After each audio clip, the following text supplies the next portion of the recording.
Alright, I'm back. I forgot to grab my glasses. What an idiot.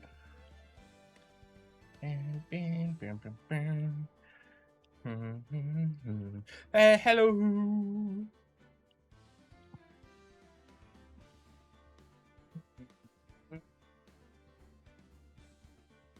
Glasses on. I'm ready to roll. Let's get my earphones in.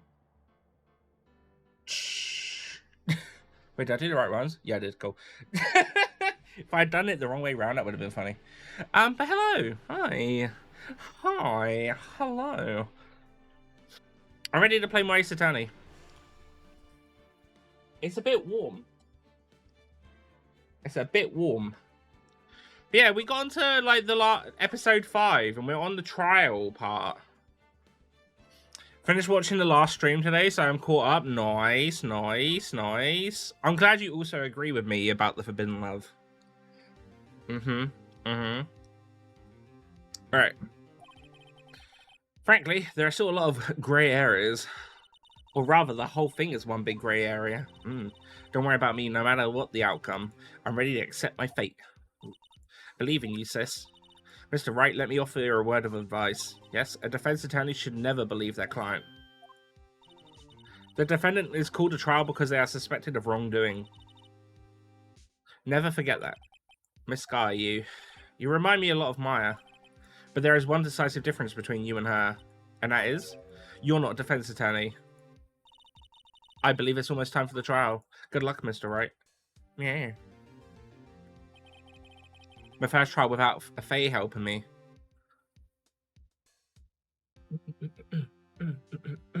I'm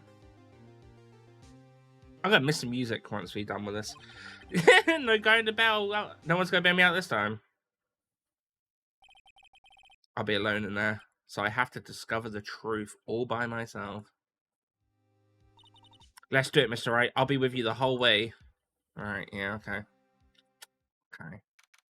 Just felt like famous looking at a wall just now thinking, oh, bless you, bless you. But yeah, he's one of the best forbidden loves. We need a Phoenix Wright dating sim where Phoenix can date Edgeworth. Yep. Court is now in session for the trial of Miss Lana Sky. The defense is ready, Your Honor.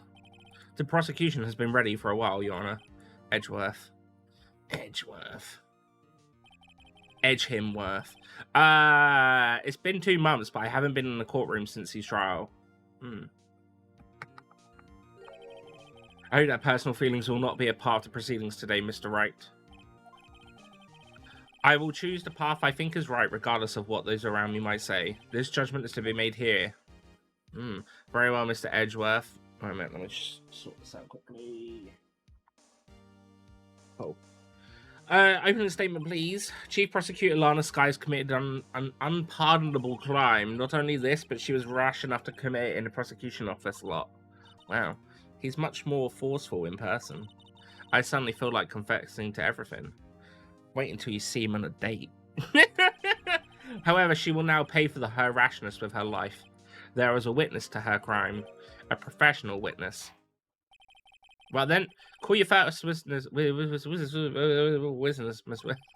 Edgeworth. The prosecution calls first witness Miss Angel Star to the stand. The cough-up queen? I find it funny that she has a sausage necklace. Haven't I seen you somewhere? Your order, the caviar lunch, right? Oh, caviar. I've never eaten caviar before. The judge is really wolfing it down.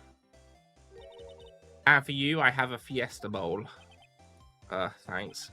Will the witness state her name and profession? And, you, sir? Did you order the fingerprint lunchbox? It is too early for lunch. Your name and profession, please. Well, Your Honor, how does it taste? So this is why everyone raves about caviar. It's so tasty, it hurts. I always thought caviar would taste like pickled tapioca. What the heck does pickled tapioca taste like? Name, profession, now.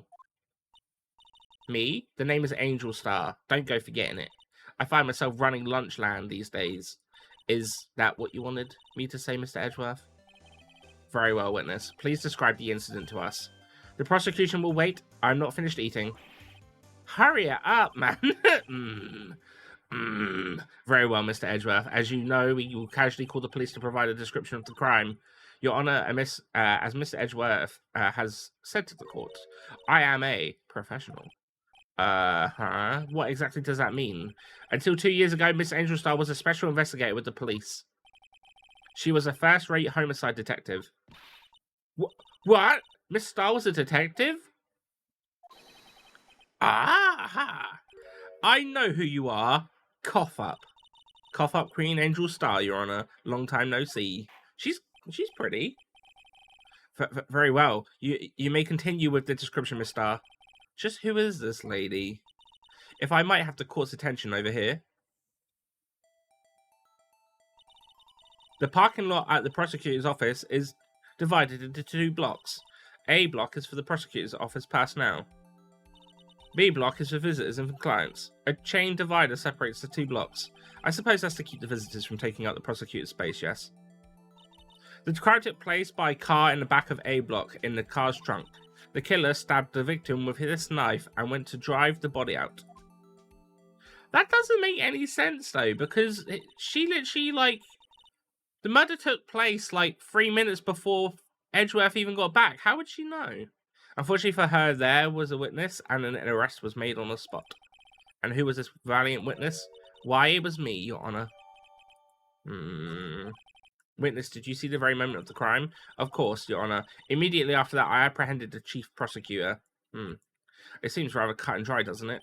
Well, Mr. Wright, I can't agree on principle, Your Honor. It seems that some poor losers are unwilling to accept the truth, Your Honor. Shall I proceed to crush what little hope they have remaining? If you can, then give them your worst, Miss Star. Wait, are they talking about me? We're gonna get crushed? Hot. Somehow, I always knew a day like this would come. I was on my way to deliver a lunchbox to my boyfriend, when I sensed something. Perhaps it was my finely honed detective's intuition at work. Through the wire fence, I saw a chief prosecutor standing next to a garish car. The chief prosecutor was holding a knife in her right hand. Then she thrust the pointy tip of the knife into Detective Goodman's chest. Bringing the lunchbox to your boyfriend, how touching. As you can see, there is no room for doubt. The key point of your testimony seems to be nothing other than the point of the knife which you saw being stabbed into Detective Goodman. So, how does it feel to be utterly crushed? I'm still thinking about that. It's merely a flesh wound, Mr. Wright. Very well, Mr. Wright. You may cross-examine a witness. Okay. Alright. Fuck you, I will. Let me check my evidence.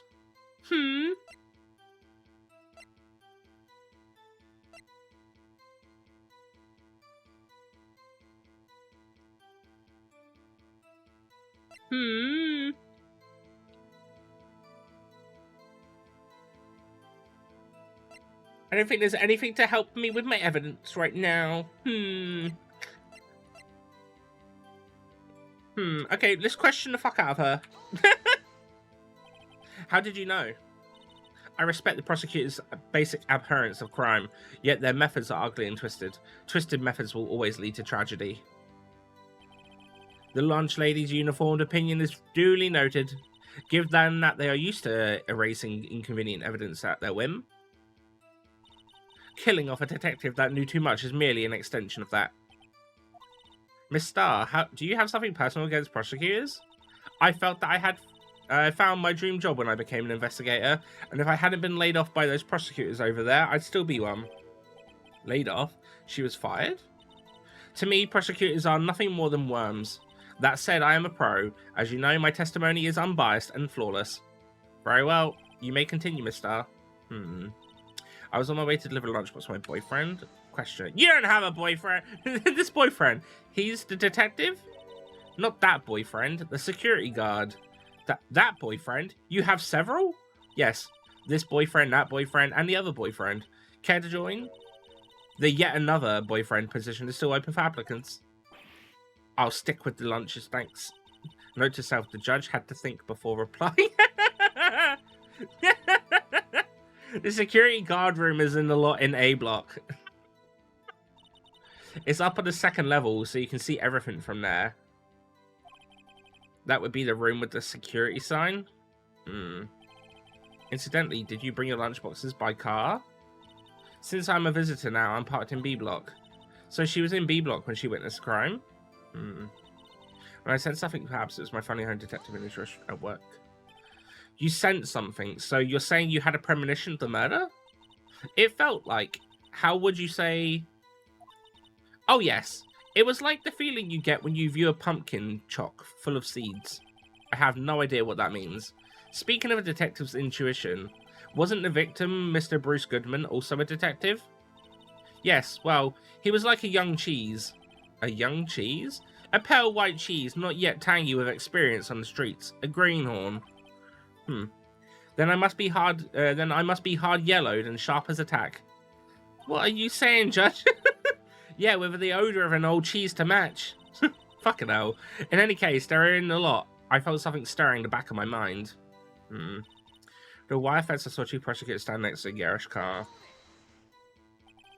By garish car, you mean Mr. Edgeworth's car, yes. Mr. Edgeworth's? Incidentally, the knife with which the victim was stabbed was also Mr. Edgeworth's, wasn't it? Indeed it was. The time frame doesn't seem to match in my head. Hey, Paddy! That's our cool start. Spagaboon! We'll all take some. We'll all take some, Paddy.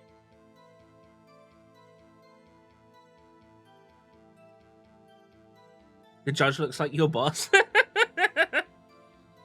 Does he also refer to himself as a cheese? What an odd case this is. And the person you saw, you assured is the defendant. I saw her from no further than 30 feet away. I am certain it was her. If she's telling the truth, we're doomed. Let's just do what we can. Even if we don't have any proof, we can always nitpick. Witness, in your testimony, you clearly state the following. Prosecutors are nothing more than worms. Ergo, you are a biased witness. You might want to keep those silly opinions to yourself in the future, rookie. Huh? Rookie? Unless you're willing to risk the consequence of doubting me. I'll fry you like a fritter, crispy on the outside, chewy on the inside. That was inspiring. I believe I've heard that tagline elsewhere. You could cry plagiarism. I may be relegated to the lowly post of lunch lady, but my instincts are honed. A photograph? You took this? The moment I witnessed the crime, my reflexes took over and snap, I took a picture. In fact, one of my lunchboxes is rigged with a camera. I suppose that's more exciting than just hanging it around your neck. Witness, why am I only seeing this photograph just now? You think I'd show it to you, a prosecutor? Think again. My boyfriend works in the photography division at the Criminal Affairs. Well, this is most certainly the defendant.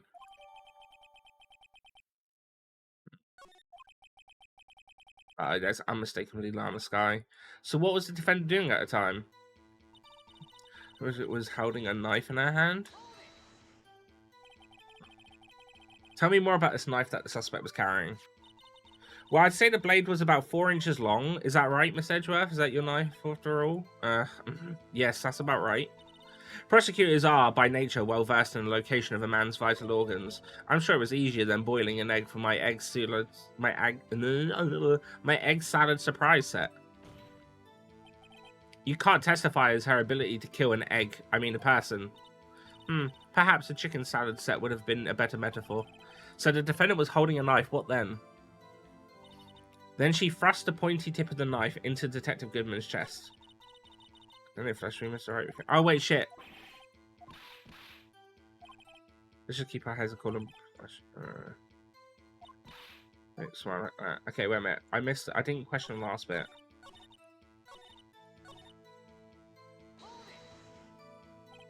Tell the court why you didn't try to stop the crime. You did see her raise a knife to strike, no? The defense has a point. Unfortunately, by the time I realized what was going on, it was already too late. Too late? Yes, the next moment the chief prosecutor brought down the murder weapon.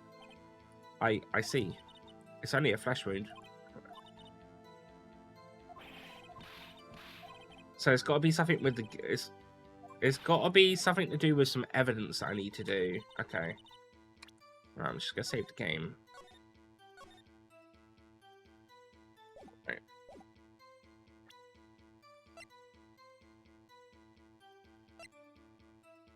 The thing is, she hasn't even, like, mentioned a time or anything.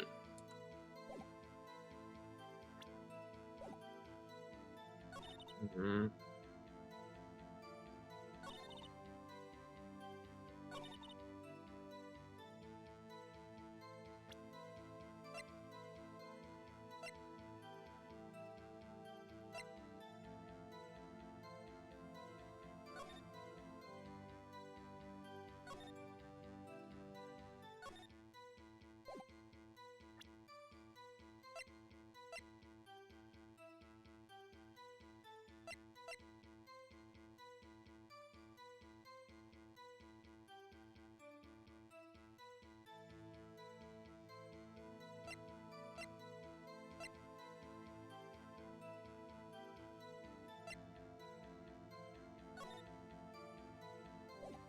Yeah, she had gloves on too.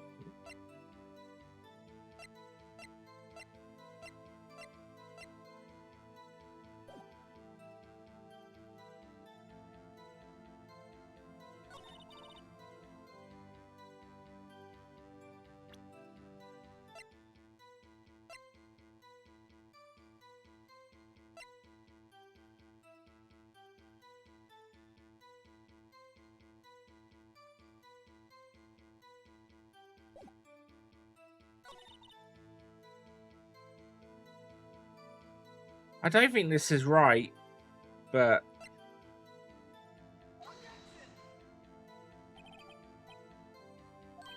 I'm not sure if it clearly. No, it doesn't. Yeah, I didn't think it was. I don't really know, in actual honesty. Is that one of the first times that I've been thinking about it, and I don't really have any evidence that I can think of that would sort of like contradict anything she said.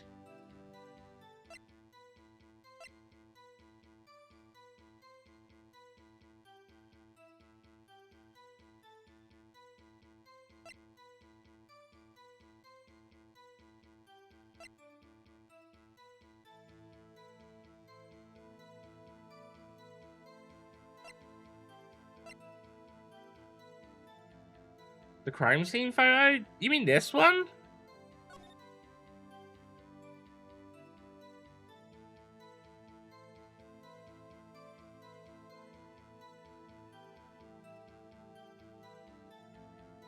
But it wouldn't really go against anything that she said.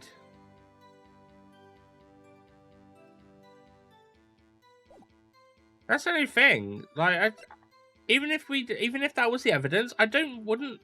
I mean, you've obviously played this Who, so you probably have like a better knowledge of what you need to do. But none of the evidence really stands out to me in the sense of going against anything she said. Maybe my brain's not braining.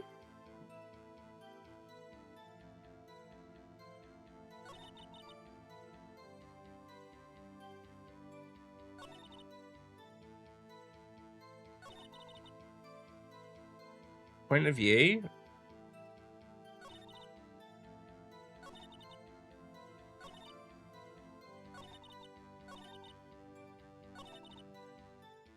You mean that? And the picture, maybe?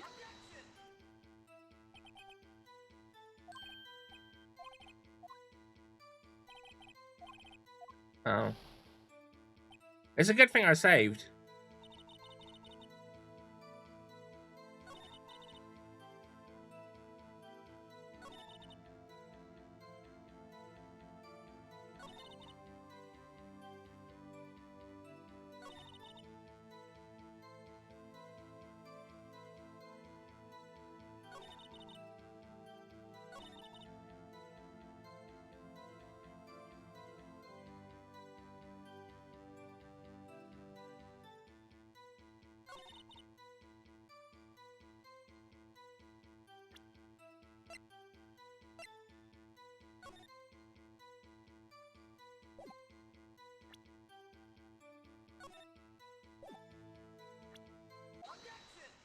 That? And you witnessed this? You saw Miss Guy stab the victim with the knife? As I've already said, yes. I swear on my finest salmon swirl lunch. I'm sure that is a fine lunch. But isn't that odd? Look at this photograph. This is the photograph you took the very moment of the crime, is it not? Then why is Miss Guy not holding a knife?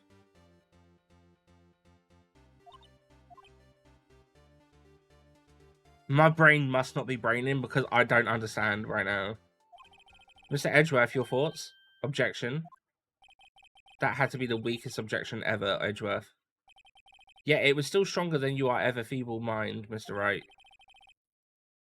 What do you mean, Mr. Edgeworth? This photograph was not taken the moment before the stabbing. This was taken the moment after the stabbing? And how can you tell that? Blood splatter. Huh? See the dark crimson stains on the chief prosecutor's coat, but it's still black and white photograph? Yes. It's hard to tell, but this could be blood. Well, Mr. Wright, I see no problem here. No problem except you. Mr. Wright, are you going to just sit there and take that kind of abuse? Ugh. You got a better idea? Objection? Wait, that contradicts what the witness said in her testimony, namely that she took the picture at the moment at which she witnessed the crime. Well, it seems I was slightly unclear. My apologies. That's it. If you run out of lunch, you order seconds. Problem solved. If you don't like it, try ordering the jumbo-sized lunch from the get-go. Good advice. I'm not sure I understood it, but good advice. I didn't have time to stop her. Prosecutor Sky was cold, calculating like a robot. She killed without pain or remorse. It was a premeditated murder. Premeditated? How do you know? Look at the chief prosecutor's hands in that photograph. Well, are those gloves? Surgical gloves made of thin rubber, most likely. Why would she have those on? If it was not premeditated, she would not be wearing those gloves. Wow. Those gloves do seem to tell a tale of premeditation. A serious offense. Witness, add this to your testimony. Okay. Murder was planned. The rubber gloves prove it.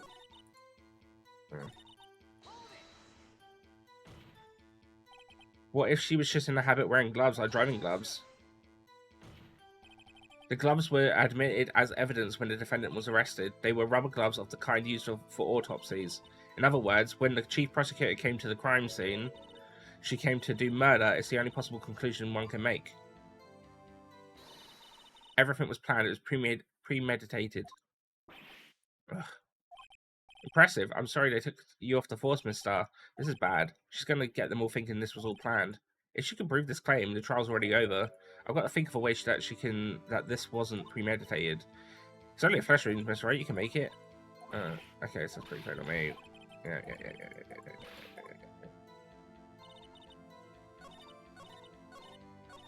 So, and for fuck's... Oh my god, I hate the fact that I just fucking click it all the time.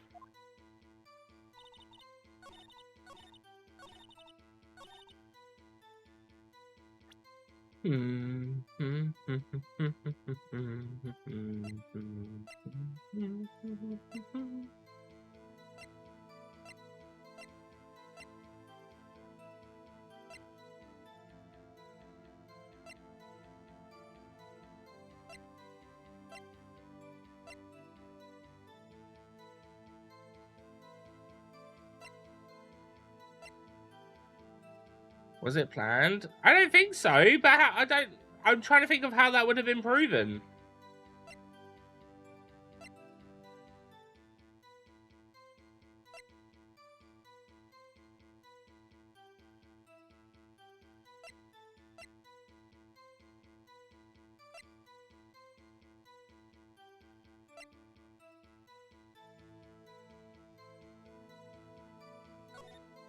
Bro, I'm just not good at this game today.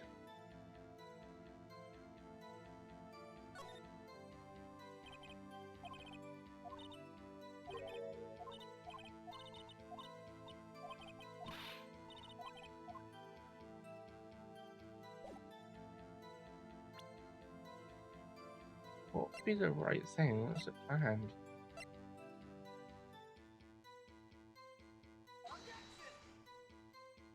That? Oh, fuck. Alright, no, not that. I might have to load my save.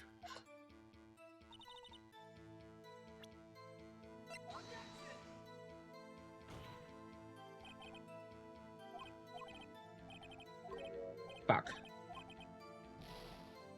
Oh, the knife? Alright, hammer then.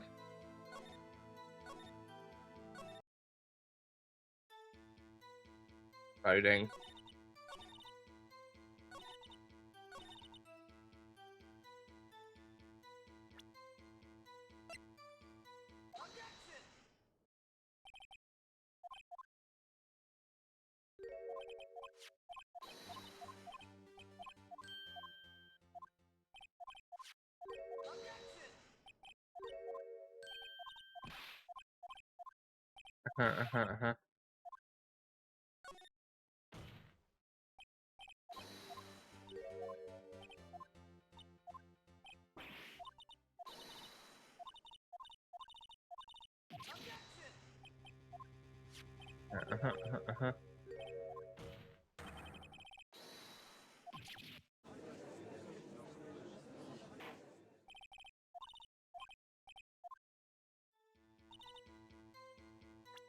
You said... Oh, yeah! Okay, I guess I can understand what you mean. Because it was in the... How would she know the car's there and such? She wouldn't have been able to predict it. Maybe? Maybe? Do you know what this is? Are you trying to test me? I sell box lunches for a living, you know? That's a knife. The knife. The knife that was in Mr. Edgeworth's trunk. Indeed, it is my knife. So in this case, the bloody murder weapon, sweet card defendant is in the chief prosecutor for the district, right? Mummy, oh yeah. True. Yeah, that's a good point. I just don't think my brain's braining today. The defendant has a request. We ask that the witness provide an accurate testimony. What's that, rookie? In your testimony, you stated that Lana Skye planned this murder, and that's why she was wearing those special gloves. Seems like a natural conclusion to me. The gloves do indicate planning.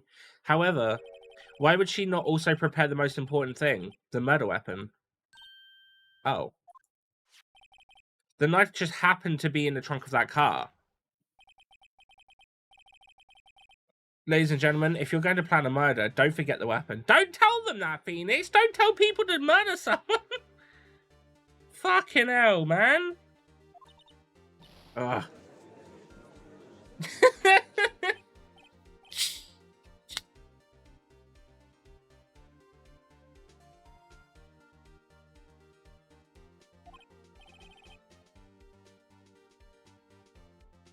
Brain's raining too much, I'll take some, who don't worry.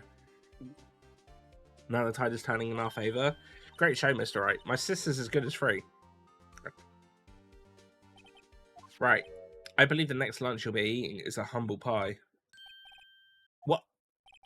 I hope you weren't deluding yourself into thinking that tide has turned, not over such a trifling detail. But this shoots a hole in the whole premeditated theory. Bah, the prosecution could care less if it was premeditated or not. The only one who seems to care is that lunch lady over there. The defendant Lana Skye murdered a detective with a knife. That is the only thing that prosecution need to prove. Nothing else. Very good, Mr. Prosecutor. I suppose you think you're clever now?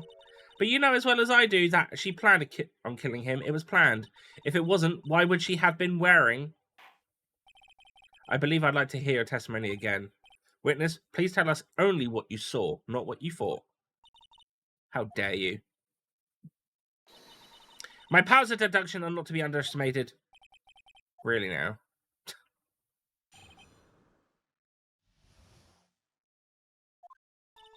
Lana Skye intended to murder Detective Goodman. That's why she called the victim all the way to the prosecutor's office. I'm sure the chief prosecutor had a grudge against the victim.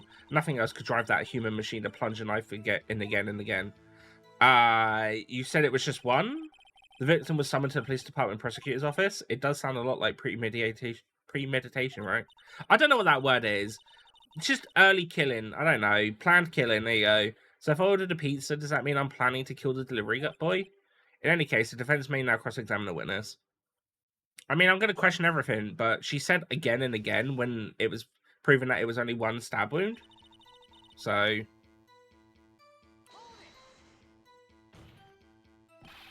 You said that, but you haven't told us how you know. That's what I'm about to tell you, rookie. I believe what she just said was a mere prelude to the story she's about to tell. Try not to interrupt her again. Rookie. Never interrupt a storyteller. It's like pulling a bun out of the oven half-baked. Something half-baked here, right? And it's you. Try not to confuse the defense witness. They're not very quick on their feet. Now, why did you believe the suspect had intentions to murder the victim? Her actions speak for themselves. That's why she called the victim all the way to the prosecutor's office. How does she know that he called him out? You have no proof that Miss Guy called him there. You have no proof that she didn't. Mr. Edgeworth, thoughts? There is no record of a call made on the defendant's Miss Lana Sky's phone. She might have written him a letter. Come on, you could have tried public phone first at least. In any case, the victim came to the prosecutor's office where he was murdered. I'm sure he had a reason to be there. Witness? Why do you think it was the suspect who summoned the victim that day? I'm sure that she had a grudge against the victim. What kind of grudge? Well, I wouldn't know that. Of course you don't. That's because she didn't have a grudge. Rookie. I have a lunchbox here. Now what's inside? Well, how am I supposed to know? See? We agree there is a lunchbox here, but we don't know what's inside. A person's life is like a lunchbox with pretzels. Don't you agree? I get it. That's why my lunch was so salty. This judge isn't very good. Oh, I got really lightheaded from it there. Good with metaphors. The suspect had a grudge against Detective Goodman. Will you tell us your basis of thinking this? It's as simple. Nothing else could drive a human machine to plunge a knife in again and again. A human machine? That's a contradiction. Please, can't you find fault with something of substance, Mr. Wright? Note to yourself, Mr. Edgeworth's size smells like citrus fruits. You say again and again. How many times did she stab him exactly? We often say chop into 1,000 pieces, but we don't actually mean 1,000 pieces. What difference does it make if the deed is done? How come she's going to get mad at me? Let's just say she stabbed him several times and leave it at that. Leave it at that. This is a murder case, people. You should speak up if you have an objection, you know? You turn out but short time when she looks when she met her. Her abilities as a detective really set her off. The short wick burns are the fastest. It's a scientific fact. I wonder, wouldn't it depend on the size of the candle? I mean, add more wax and even a really short wick will burn longer. Obviously, more scientific testing is required. Yeah, no, so we had a... So this one I can figure out.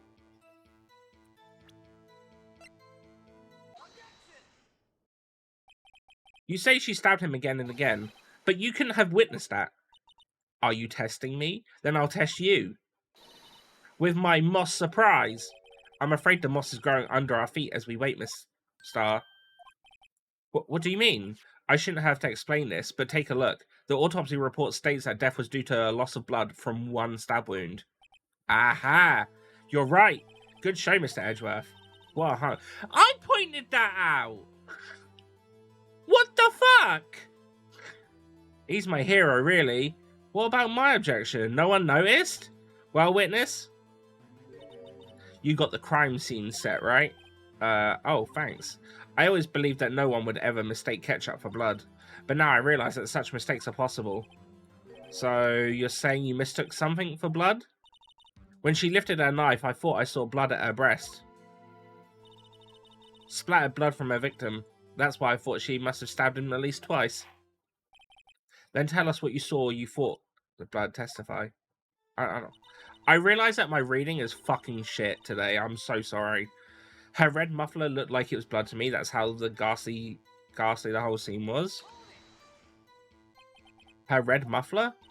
Yes, like a scarf. The chief prosecutor always wears one around her neck, so she can be easily hanged at a moment's notice, I suppose. She's right.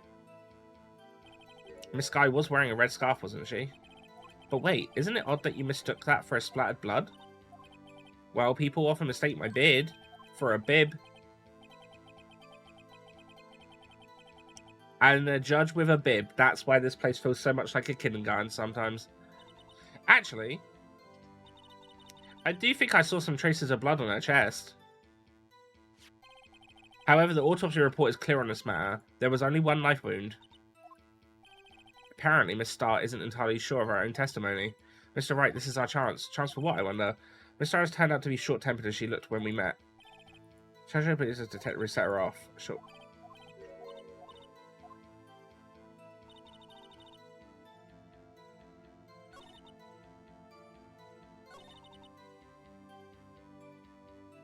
Do we have anything to say that she didn't know him?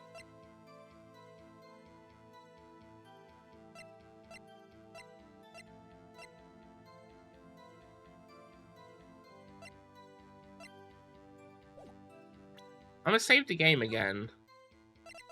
Whoopsie daisy. Oh my fucking god. Alright, hang on a minute. There we go. Yeah, I don't know what it is, but my brain is...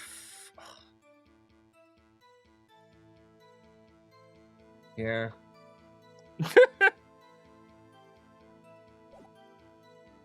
Right. No, she didn't hold a grudge.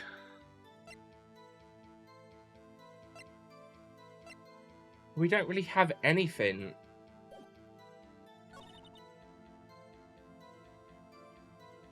I don't think this is gonna be it, but I'm just gonna do this one.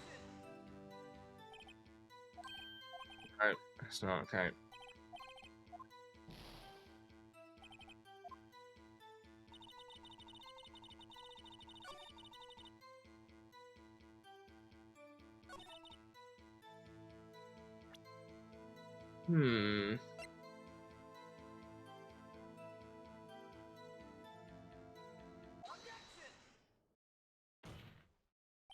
Mister, I demand an explanation. The witness is clearly not suited for detective work. What? The suspect was not wearing a scarf or muffler of any kind when she stabbed the victim. Oh, I was doing it because she said a ghastly scene, but it was clean. Alright, never mind. Apparently, I just knew. And you've proved it yourself with this photograph. Huh? But that can't be! Only a professional lunch lady could be so utterly clueless. Congratulations, perhaps you finally found your true calling in life. Harsh words, but good. In the end, Miss Edgeworth prevails.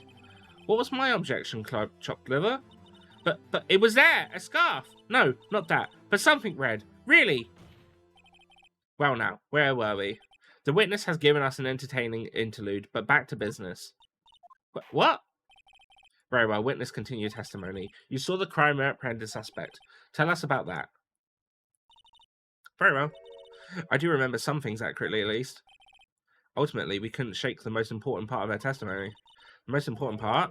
The part where your sister stabs the victim. This next testimony might just be the moment of truth.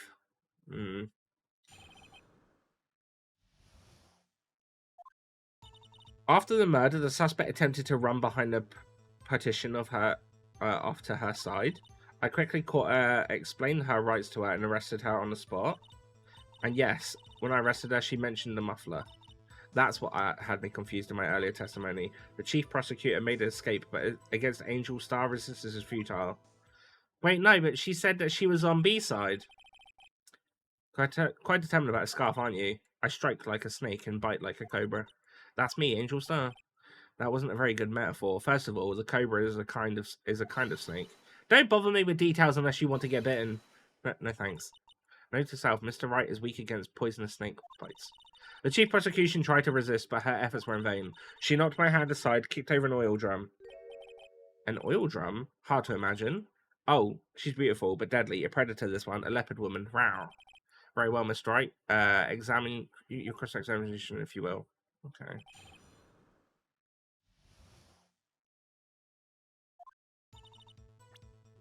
Save the game again. This case is trickier than the other ones, but I think it's just because my brain not braining. After murder, the suspect attempted to run behind a partition suicide. So where's the partition on these floor plans? I'm sure she means this wall next to the car. That's right. There was a wall there, about 6 feet high. She was obviously trying to hide herself. Quite a natural thing for a criminal to do. And what did you do then? I quickly caught her, explained to her...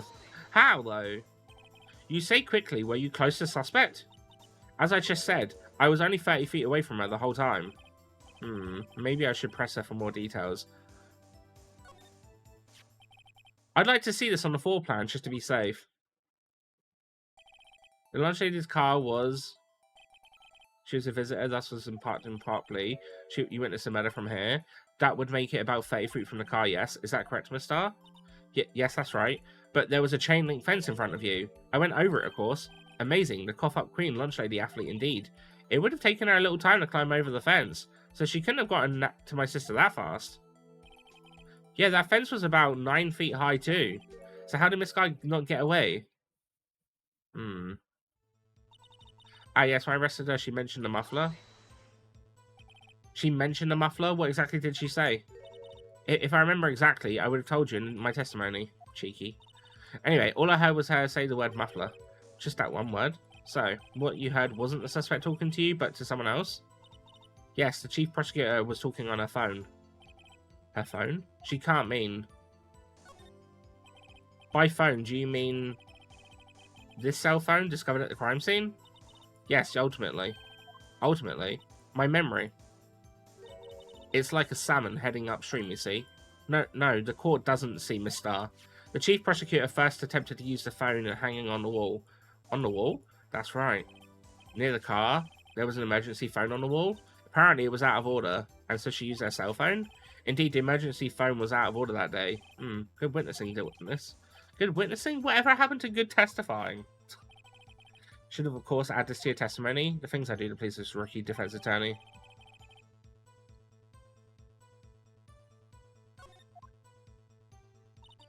I saw it all, how she tried to phone on the wall, but had to use her cell instead. Do you think you could reset your testimony for the court? I was going to ask the same thing. I'll only say this one time, so listen close, rookies.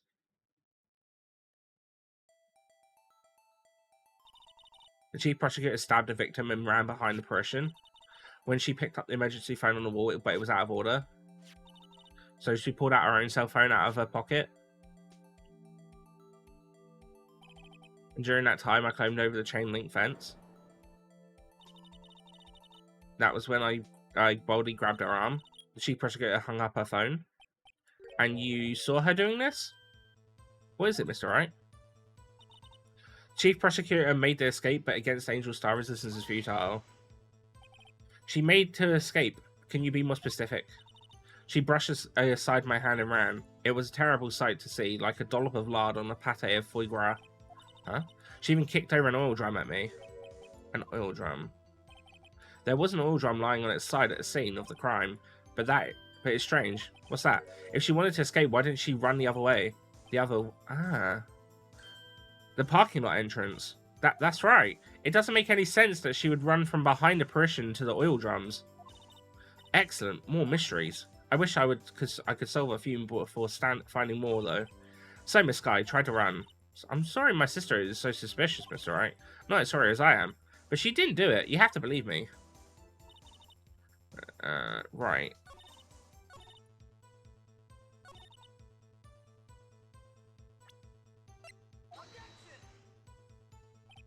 Your Honor, what do you think of this statement? I'm not sure if I like... No, it doesn't. Well, why would I mention the phone, though?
Mate, I don't know.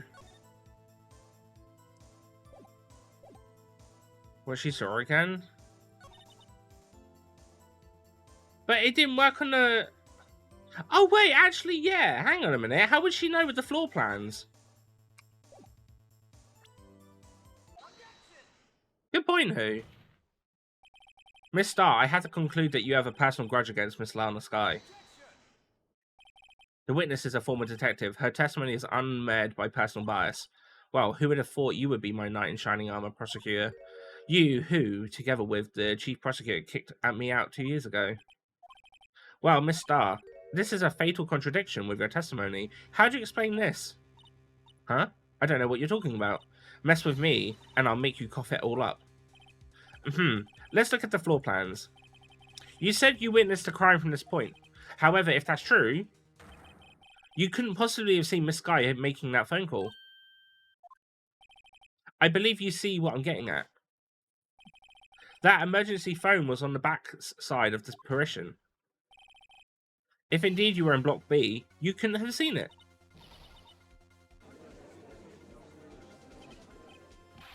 What is the meaning of this?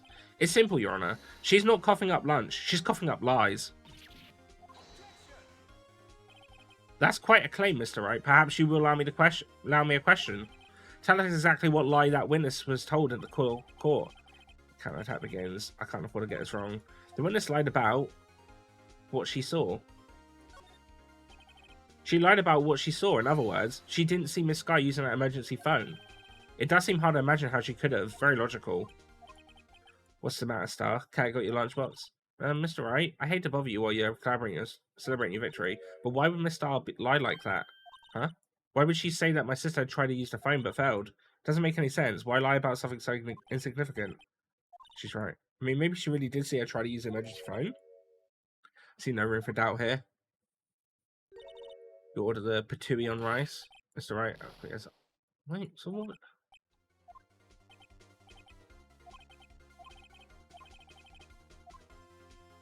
The order of events, maybe? No, where she saw it!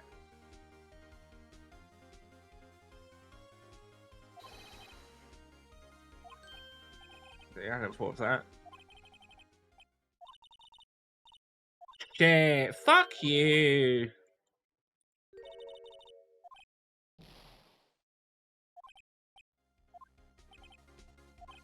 I realized as soon as I fucking clicked it. Miss Guy tried to use an emergency phone, but it was out of order. What is significant about this fact? Nothing. Therefore, it would be pointless for Miss Star to lie about it. Pointless to lie, I see. But say the witness did actually see Miss Guy using the emergency phone, it would mean Miss Star witnessed the crime from a different location. A different location? Now that's a pointless lie if I ever heard one. Before you call my lie pointless, at least let me tell it. Let me ask a question to our clever wordsmith, Mr. Wright. Just where was the witness when she saw the crime? We've had it to a point in one direction.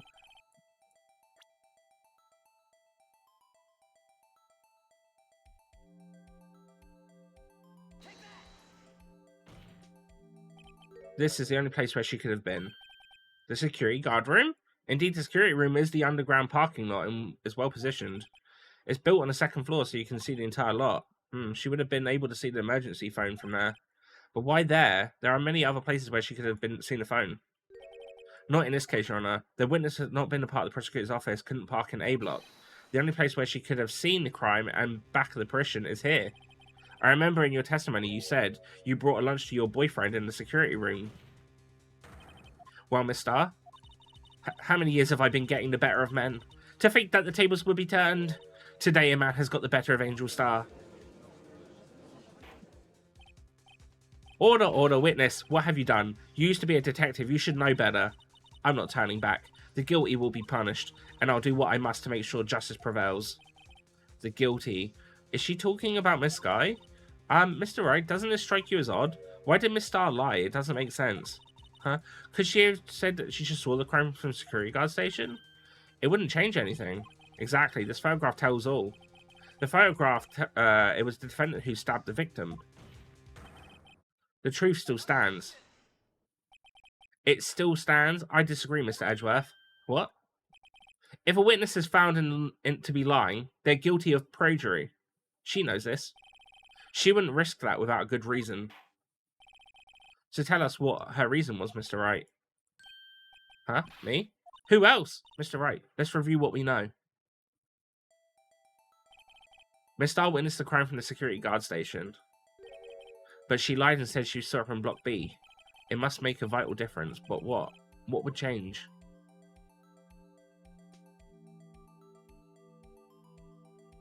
Angle of view to the crime?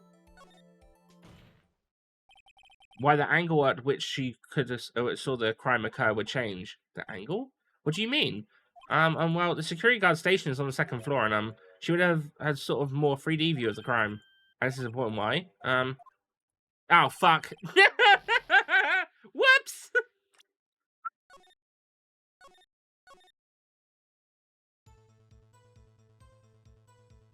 Um.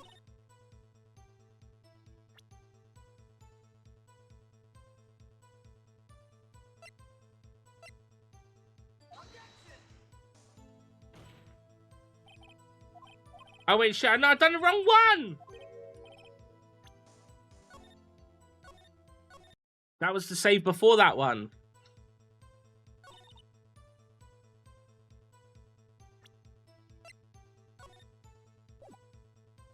Who's that one? Oh dear, fuck me.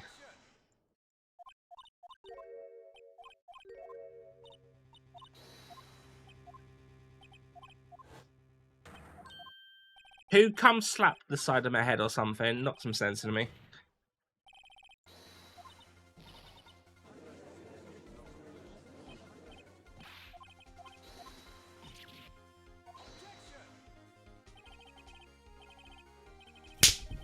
Ah.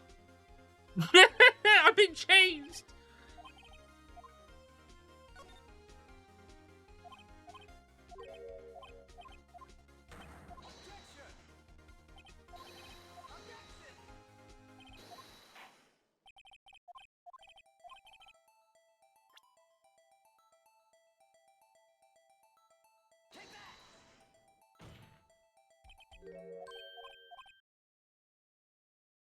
Uh-huh.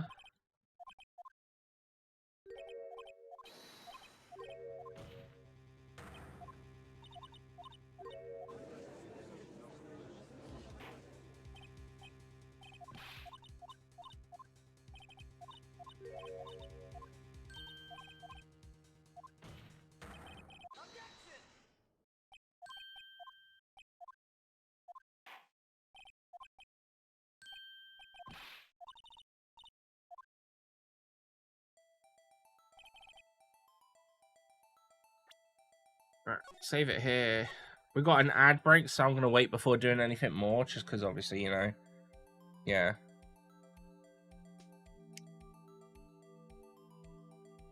Oh man.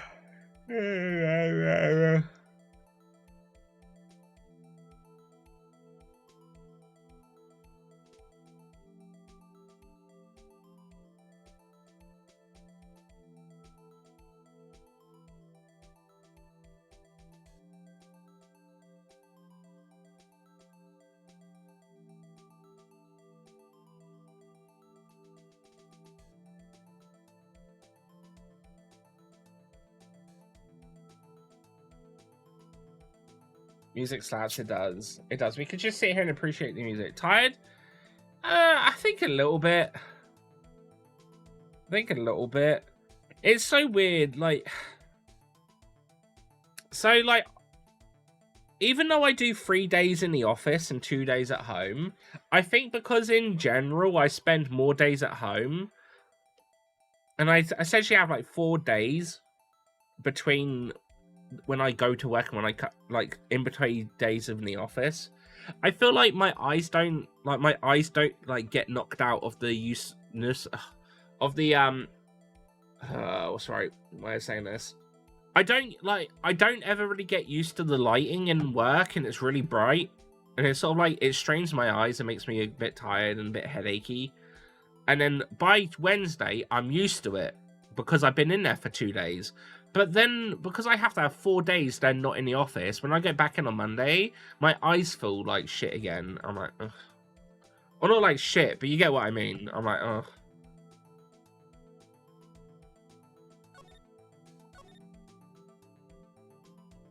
Because we have like some really strong lights at work.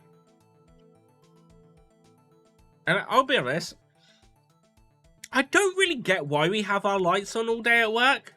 Because we got, like, instead of walls on the outside, it's all fucking glass windows. It's like, your monitor's bright, it's sunny out, or at least there's sunlight, don't have the lights on. Just let the fucking natural light come in and lighten up the office. Anyway, that's a really weird rant, but yeah.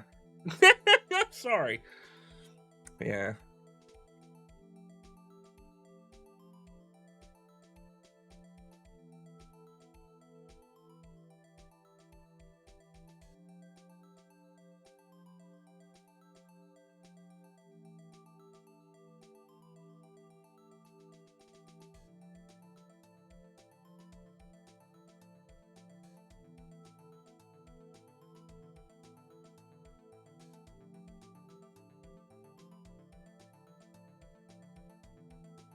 I just saw Paddy's message in the Discord. That's funny. Him getting all lawyery and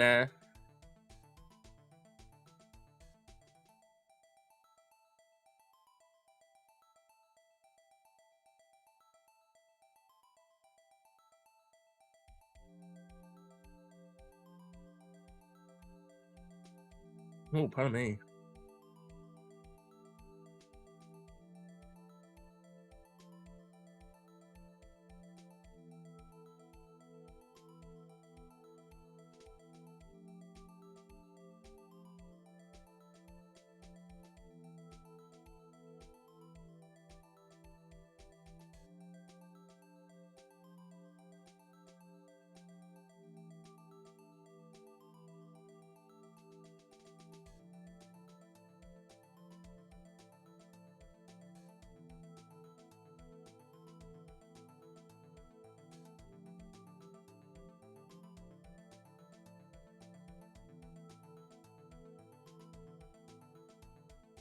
Alright, ads finished. Yippee! Go get some food, no worries who. Go get your foods. May it be as tasty as you. Right, Karen's skimming through this. Right. Distance to the crime is what's different. It changes the distance between her and the scene of the crime. My condolences, Mr. Wright. But one look at the floor plans, it's quite clear. The distance between the scene of the crime and the guard station is 30 feet. I don't see how that would change what she could see. What she saw is not in question here. What matters is the time it would take her to reach the scene of the crime. Miss Starr, you witnessed the crime from the security guard station. Now, how long did it take you to go from there to the scene of the crime where you arrested Miss Skye? Well, witness? You. Yes? You ordered the squid wheels, right? The quality of my lunches have gone down from low to inedible. I was bringing a PB&J lunch with fresh boysenberry jam to my boyfriend. Boysenberry for the boyfriend? He wasn't in the station, so I waited. So I witnessed the crime from the glass-walled station.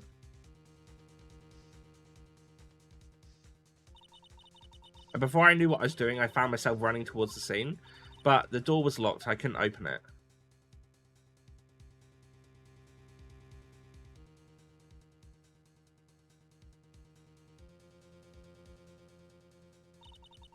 That's why I had to go through the visitors parking in B block. That's quite a detour. It probably took me at least 5 minutes to get to the scene of the crime. 5 minutes?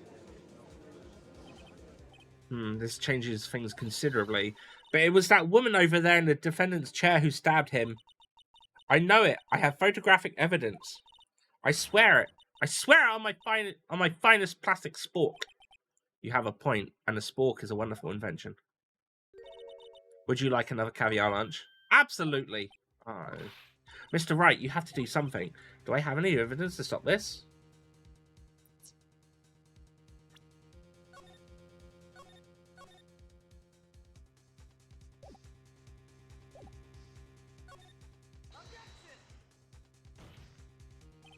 "5 minutes between the witnessing the murder and arrest. Think about it. You could make pasta in that amount of time if you like an al dente. I've got lunchboxes that tie pasta into knots, rookie. A 5-minute blank, isn't that strange? Strange? If you were a criminal, what would you do with 5 minutes, Your Honor? Well, I guess I'd flee the scene. Hey! Don't get the wrong idea. But you have the instincts of a killer. You would run. But this time was different. Miss Skye dawdled at the scene of the crime. She even had her picture taken. No true criminal would act this way. It's inconceivable. Yeah. Well then, it seems we've come to the end of this testimony. The witness has a grudge against the defendant and a blank in her testimony. Mr. Edgeworth, is the next witness ready to go? Unfortunately, I appear to have overestimated this witness on account of her professional history. We did it. We screwed that can shut Mr. Wright. What? We screwed that can shut Mr. What?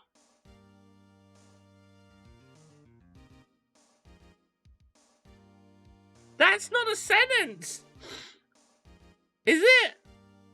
Oh no, that was close. I'm afraid that the cough-up queen has been dethroned. And with that, court is adjourned.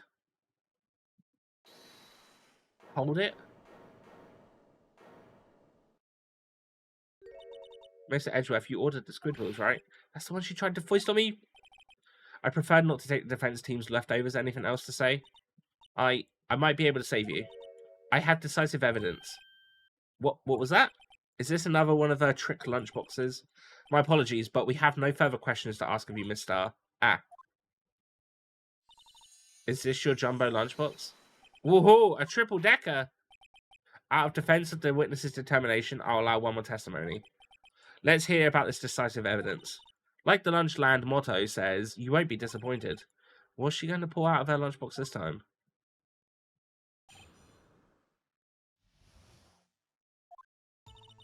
I should have mentioned those 5 minutes when I wasn't looking at the crime scene. And now, to the matter of victim's shoe, did I not bring this up?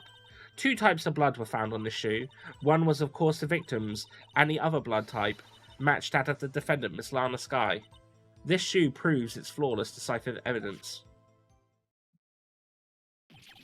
What? There was blood found on that shoe? Try Lunchland of all your lunches and decisive evidence needs. Witness, what's the meaning of this?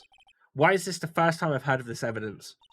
Simple. As I've already said, I don't trust you with evidence, Mr. Edgeworth. That's why I took the liberty of investigating this myself. And you had a blood test performed? Didn't I mention? I have 3 boyfriends in forensics. In any case, Your Honour, I can't accept this as evidence. What? You must know that 2 rules of evidence law. Rule 1, no evidence shall be shown without the approval of the police department. In other words, this shoe is illegal evidence, at least for the time being. Is that right, Mr. Wright? It seems so. Edgeworth sure is celebrating. Not so fast, Mr. Edgeworth. Don't forget, I used to be a detective. As I mentioned previously, this shoe has already been tested by a member of the forensic department. As you can see, it was approved by the police department as of today. Even the general public can produce official evidence, Mr. Edgeworth. Yeah. Is that right, Mr. Wright? It seems so. Edgeworth is looking pretty sullen. You can at least study some evidence law, really. The prosecution's complaints notwithstanding, it appears that this evidence satisfies the first rule of evidence law. However, it seems you have yet another count against you, witness. Anything to ensure that the guilty are appropriately judged. Very well, Mr. Wright, you may cross-examine the witness. Fuck.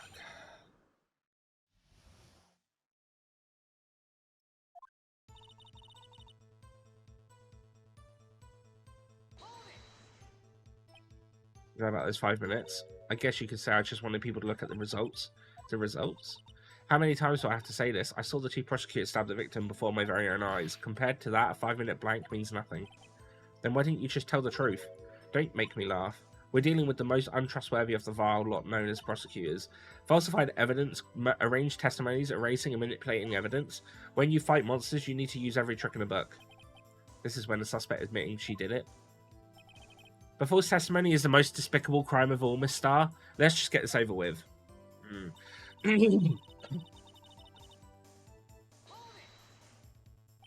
And you found the shoe at the scene of the crime? I detained the chief's prosecutor and notified the police department. I wanted to make myself useful while I was waiting for the police to arrive. So like an ill-trained pooch, you snuck off with a shoe. I was afraid someone would erase the chief prosecutor's crime. The shoe was my secret weapon if that should happen. See this fashionable basket I have here? It carries more than lunchboxes, gentlemen. I'm happy for you and your lunchbox bag, really. In any case, you removed valuable evidence from the scene of the crime. Now tell us what you did next. So you brought it to the forensic department. If you're going to submit something as evidence in court, you need it approved. To do that, evidence must be analysed by a forensic expert. And she got away with a little coup because she used to be a detective. Doesn't appear to have a bloodstain on it. Well, the man was stabbed after all. And that blood belonged to the victim, Detective Goodman. As I said, there were 2 types of blood found on the shoe. And the other blood type matched the defendant, Lana Skye. You can't say for sure that blood belongs to the defendant with a blood test. You can claim to know something about blood tests, Rookie? Huh? Well, speak up. Well, blood comes in 4 types, A, B, O, and AB. However, you can't tell from a blood test whether a murder was committed in cold blood. That's a just figure of speech, Mr. Wright. Actually, we can differentiate between millions of types of blood. Oh, for fuck's sake. We could differentiate between millions of types with all the blood tests out there, which means that we can more or less narrow any sample of blood down to just one person. Or so I hear. That's just pretty specific. If I had a little more time, I would have gotten DNA test results, but they said there's a little doubt that it could be anyone's but Miss Lana Sky's. So the suspect's blood was found on the victim's shoe. That ties it directly to the death of the Detective Goodman. I was afraid I was going to say that. I can't let this evidence go through without a fight. The peppered fish guts, right? Some like it hot, Mr. Wright. Some like your client. She's in enough hot water to make a whole vat of soup. Mr. Wright, don't you have a problem with the shoe? Problem? It's critical, is there? There's a problem? Imagine things. I'd say there is one critical problem with this evidence. A clear contradiction. That gleam in your eye, you're still young, Rookie. I give you a peppered fish gut now, but you couldn't take the heat, could you? Let's hear what Mr. Wright has to say. Oh, I'm saving the fucking game. What is contradictory about the victim's shoe? Show us a problem with this evidence.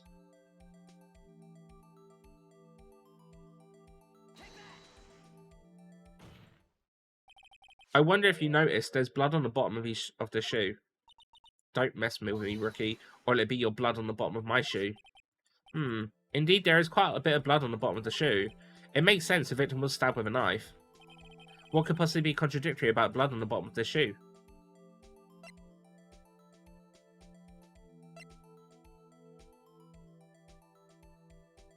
Could it be because... Oh my god, if I... wait, it's a bit early. I actually work. The problem lies in the footprint. The footprint? Note that the bottom of the victim's shoe is covered in blood. Then, isn't it strange? Why weren't any bloody footprints found by the scene of the crime? Aha! As you can see, there were no traces of any such footprints at the scene of the crime. That contradicts your claim about this shoe. This picture only shows part of the floor, so there could have been bloody footprints. Then where are they, Mr. Edgeworth? Because we checked the scene and found nothing of the sort. Oh. Order. Well, witness? What? Huh? Good going, Mr. Wright. But it's true that the lack of a footprint is a contradiction, but then we have to ask, why wasn't there a footprint? Oh, that's true. There has to be a reason why there wasn't a footprint. Think, Mr. Wright, think. Hey, I don't know why it's not there. I'm just good at finding contradictions. What? Couple argument, I know. Love a spat. I see. Now I get it. Get what? Our witness is more devious than I gave her credit for. We were hoodwinked to the very end. But she slipped. There is one vital hint to the truth in her testimony. What are you talking about? Think back to when she told us about apprehending the suspect. Tried to resist, but her efforts were in vain. She knocked my hand aside, kicked over an oil drum. Oh, she's beautiful, but deadly, a predator, this one. I thought that was a strange thing for the normally cool-headed chief to do. No kidding. Now, witness, allow me to ask a very simple question. This oil drum, was it empty? Oh, that?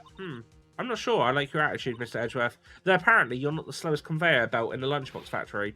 Witness? Well? Was the oil drum empty? The oil drum kicked over by the chief prosecutor was brimming with water. Water? What does that mean? Still don't get it, Mr. Wright? Do you want to know the reason she knocked it over? The real reason? Aha, you don't mean. Yes, the suspect knocked over the oil drum for one reason and one reason alone. To erase the bloodstains that would become evidence against her. Whoa. Oh my lord. That ties things up quite nicely. The bloodstains left on the victim's shoe tie her quite clearly to this murder. Then after the deed was done, she knocked over the oil drum to erase the telltale signs. Why, that's the prosecutor's specialty, erasing evidence. That reminds me, this guy's right hand was hurt. Didn't she say she cut herself when she stabbed him? So what's that then? My sister's got blood got on her shoe? Well, I see no reason to prolong this trial. Mr. Wright, do something, please. What? What can I do? Your sister has confessed to the crime and she tried to conceal it. But enough. There is no need for further debate. Your verdict, Your Honor. Very well. The Angel Star is on the prosecution's side. She could have been lying about the water. This court finds the defendant, Miss Lana Sky.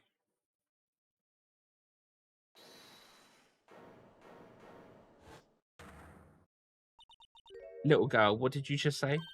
Huh? Me? Did you just say that I, Angel Star, was on the prosecution's side? Well, yeah, you are. You're saying my sister hid evidence by erasing the bloody footprint. Well, I thought you had your fill, but you're here demanding a second helping. Another lunchbox. A lunchbox called evidence. Wait, witness, don't tell me you have something else. The time for deliberations is past. Any further comments and you will be held in contempt of court. Your threats don't scare the cough-up queen. Look at this. A photograph. I had it just in case anyone had to go to suggest that the white shoe didn't belong to the victim. I see no room for error in this evidence. Mr. Wright, wait. Look at the asphalt in the photo. What the fuck is asphalt? It's clearly wet. Oh, the ground. Raising last trace of doubt from the courts immediately after the murder. The crime scene was washed with water. I'm sorry, Mr. Wright. I guess I couldn't help it after all. It's not your fault. I know I couldn't win this case from the beginning. And it seems this is what your sister wanted anyway.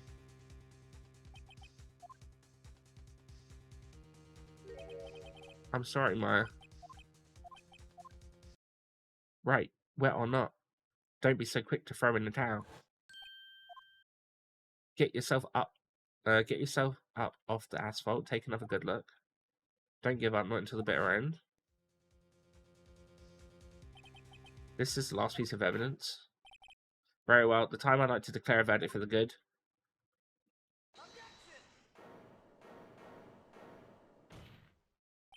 Your Honor, wait. What is it with you people? Can't I hand my verdicts in peace anymore? Whatever it is, can it wait? No, it can't. Then it will be too late. Look at this photograph, the last one submitted. This trial isn't over until we give each piece of evidence proper consideration.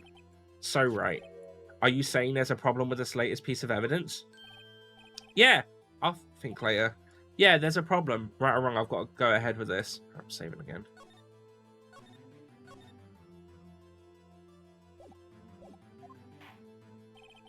I suppose since we've come this far, we should give every claim a fair shake. Very well, Mr. Wright. Show the court the problem with this photograph. Wait, where's that in there? The problem is here. What's this? There's something poking out of the car's muffler. Wait just a moment, Mr. Edgeworth. Your Honor, you just said muffler. However, I see no trace of a muffler or scarf in any kind of this photograph. A muffler is also a part of a car or motorcycle, Your Honor. Just think of it as a part of the exhaust system, a pipe. I see, and I see. What's that suspicious-looking cloth sticking out of the car's muffler? So what if there's something sticking out of the muffler? What does that have to do with this case? Nothing. Absolutely nothing. Sorry, Miss Starr, but it's not going to be that easy. In fact, you've already told us why this is important to the case. You said as much in your testimony. What? Let's hear what Mr. Wright has on his mind. Tell us why you think of this piece of related to his case.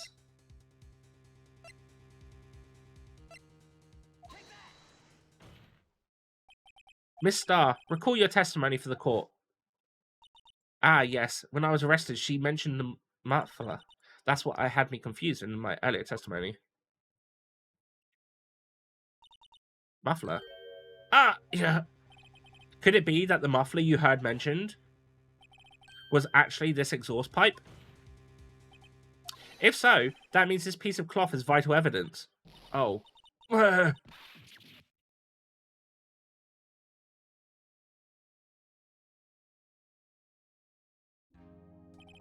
Well, it seems we will have to suspend the proceedings.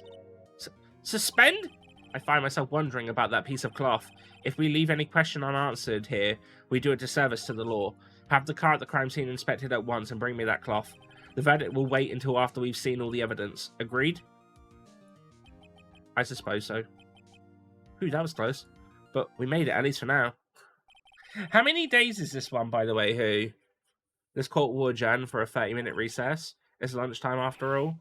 He's still hungry. It's going to get more tricky. I'll try my best, but my brain is not good today, apparently. Not in the sense of lawyering.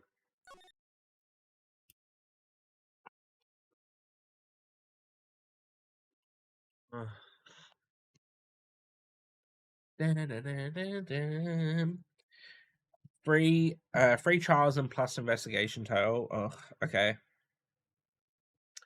Okay.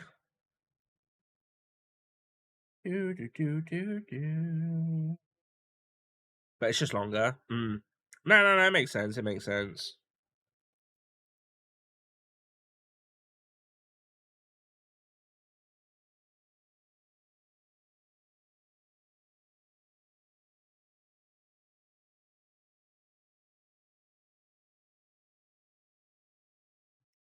All right.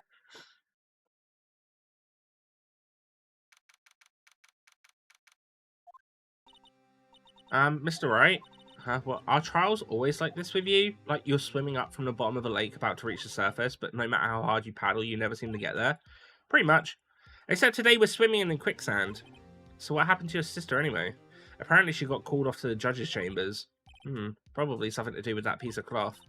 So this is where we turn the trial around, huh?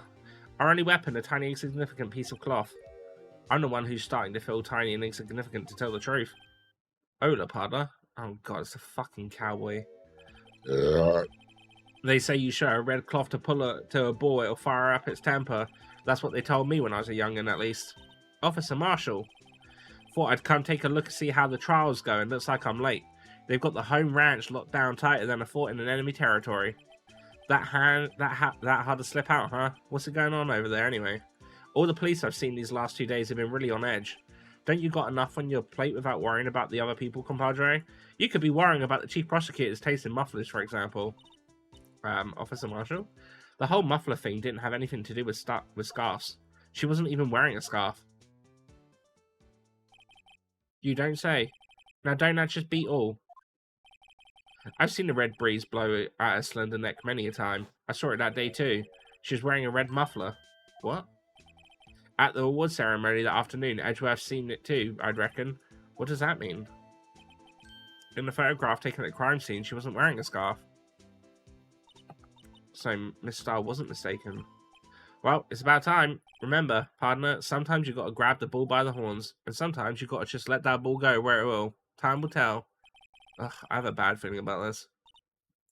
So what are we swimming in now, Mr. Wright? If it's steak sauce, I can hook you up with some fine ribs. Ooh-wee! Fucking cowboy cop.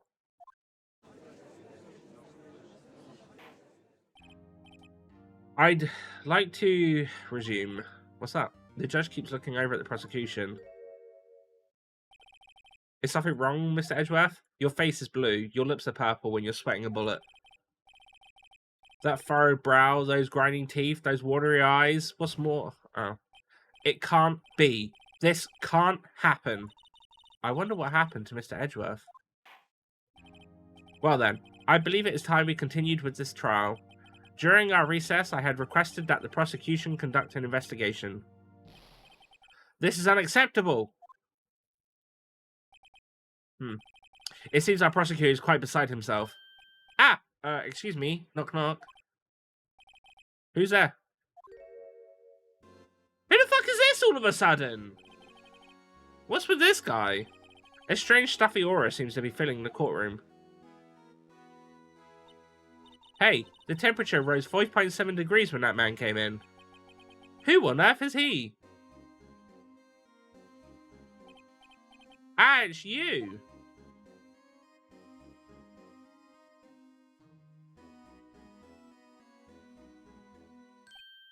Oh, sorry I'm late, LG. The roads were packed. It's just me. Long time no see, eh, LG? How you been? Swim much these days? Ah, hello. No, I've been so busy. Busy smizzy, LG. My boy, you have to make time to relax. Yes, indeed. LG seemed to be a nickname for the judge. I'm afraid you're right, very afraid. Sorry, but who are you? Ah, ha! So you're Righto, the attorney I've heard good things about, son. Good things about you, son. Thanks? So sorry about our little Worthy giving you all the trouble, eh? You know, we should all go swimming together sometime. Jolly. Little Worthy? Mr. Wright, you don't know the district chief of police? Chief of police? He's the top-ranking police officer in the entire district. Why is he orange? Name's Gan. Damon Gan. Pleased to meet you, everyone. So, to what do we owe this honor today? It's been over 2 years since you last came to this courtroom, hasn't it? Well, it's Worthy here. Look at the poor fellow. I just thought I'd help out by bringing this. Hey, that's my sister's muffler. So Miss Star wasn't just seeing things? When the crime scene occurred, Miss Sky really was wearing that muffler? But to think it was stuffed into that exhaust pipe. On little Worthy's car, no less.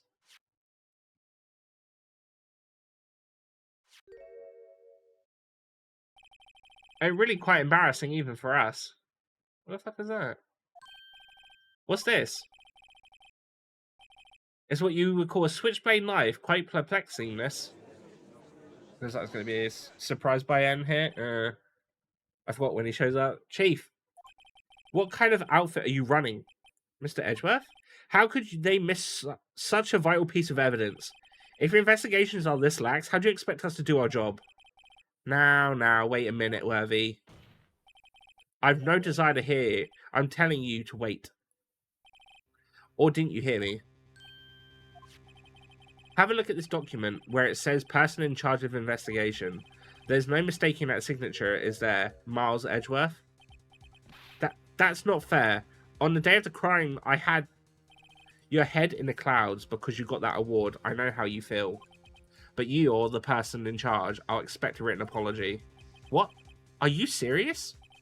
Don't be too upset. We'll find a way to clean up this mess that you made. This is the first time I've seen Mr. Edgeworth at a loss for words. You should have seen him against old Bag. This kind of major blunder is unlike you, Mr. Edgeworth. The court accepts this new evidence, but I'd like to ask the defense a favor first. Yes? Just to be sure, I'd like to take a look at this blade of the knife. The blade, Your Honor? Well, I don't see why not. Could you open it up for me, I wonder? Yes, well, I think all you have to do is push that switch, and if I cut my finger, Mr. Wright, it wouldn't be able. I wouldn't be able to pound my gavel anymore. Yeah, but if I cut my finger, I wouldn't be able to point at people anymore. Come on, just hurry up and open it.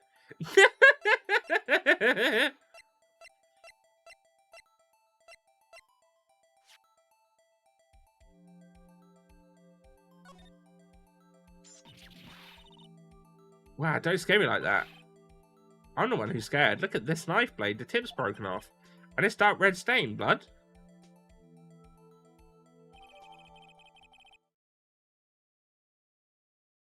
SL92.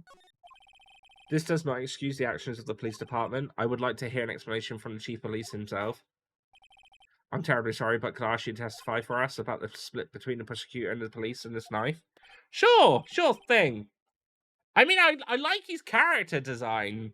It's not too bad. It's quite cool.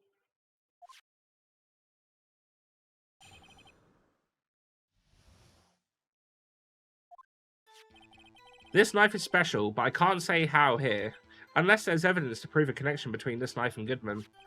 That was the bad day for the department. We weren't in any shape to do any investigation. A detective was killed as the police department. See? What a mess. The time of the crime, 5:15. Scary coincidence, eh?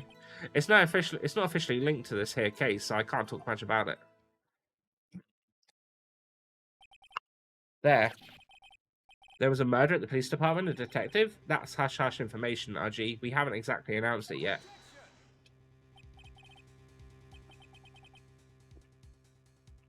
Wait a minute, you said 5:15? That's the exact time that Detective Goodman was killed at the prosecutor's office?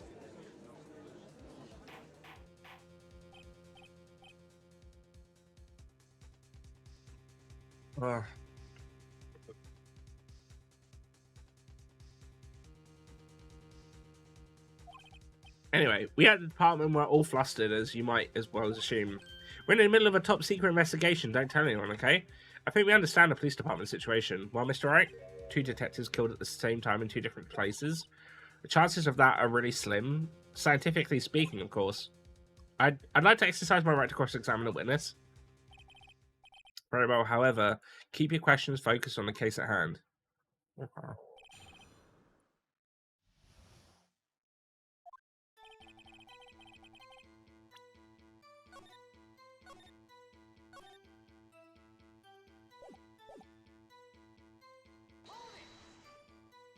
Excuse me, special?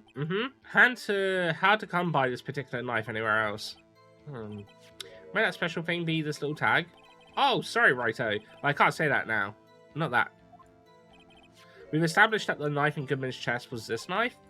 Now, why is there another knife at the scene of the crime? That's quite a mystery. And like a mystery, it's wrapped in something, a muffler. Unless there's evidence to prove a connection between this knife and Goodman. This knife was found on the scene of a crime. I think that makes it connected to the case, don't you? See, there's a lot of things that go on at the department I can't explain. It's delicate, okay? Sorry, Rayo. Maybe there's something about the knife that will give us a clue. Let's examine that knife while we can, Rayo. Evidence that links to the knife of Detective Goodman. I think perhaps the pieces are falling into place. I should try presenting the piece of evidence that's had me stumped all this time. So how are things down at the department? Something happened at the police department too, huh? You got a good look in your eyes there, right, my boy. Sharp, hungry. So, something did happen and why wasn't I informed? Why weren't you informed? Well, why didn't you ask? No matter, I understand. You were busy, what with Lana's case and all. Well, what happened? What happened at the police department that day? A detective was killed at the police department. See? What a mess. On the same day the detective was killed in the prosecutor's parking lot, another detective was killed at the police department. That's a fact, surprisingly, isn't it, Aji? I'm at a loss for words. And the perpetrator, do you have a suspect? Well, there was a suspect, just arrested him, in fact. Just arrested? That was quick. But there's still a lot of unanswered questions. Maybe you could help, Ryo. I suppose I could help if you help me by giving me data on your case. Oh, good one, the kid sharp. Okay, here's the deal. I'll tell you one thing and one thing only.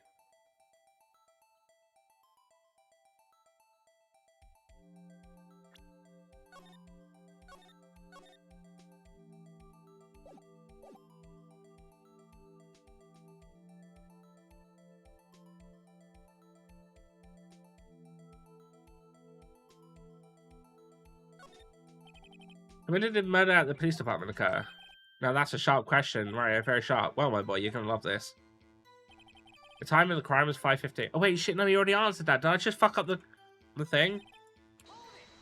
Damn it! Damn it!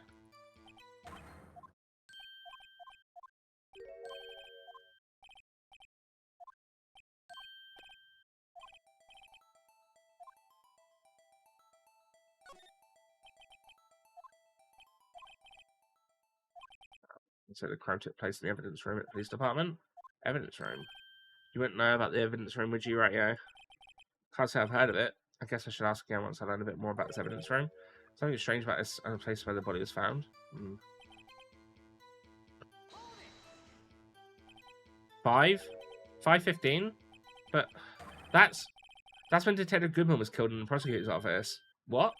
Funny, isn't it? A murder at the prosecutor's place and a murder at our place at the very same time? What are the chances? Coincidence. This is just my gut feeling, but I'd say there's a 0.001% chance of that happening. Chief Garm, please tell us more about this incident. It's not officially linked to this here case, so I can't talk much about it. How can you say that there's no connection? How? Because I'm the chief of police. I can't just say anything I please, Ryo. You understand? Try to understand, Ryo. Well, if you can prove there's a connection, more power to you. Maybe there's something like the two murderers ties the two murders together. Better finally get to the bottom of this. One at the police department, and that can't be a coincidence. That knife. What was it doing there? I better check this knife out.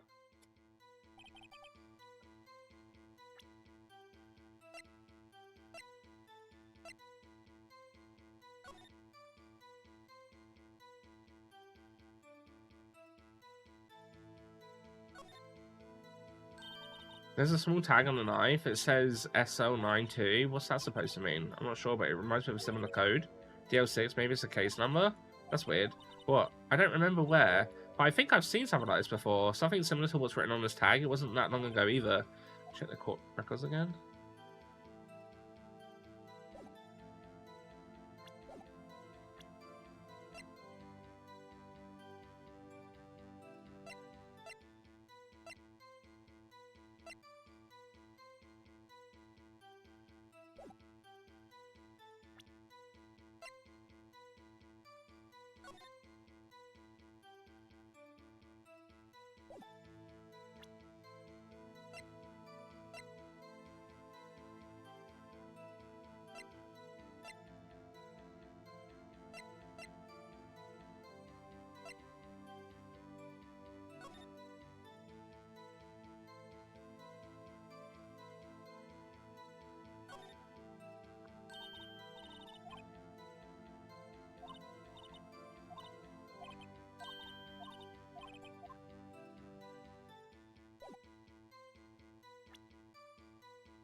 Not that though.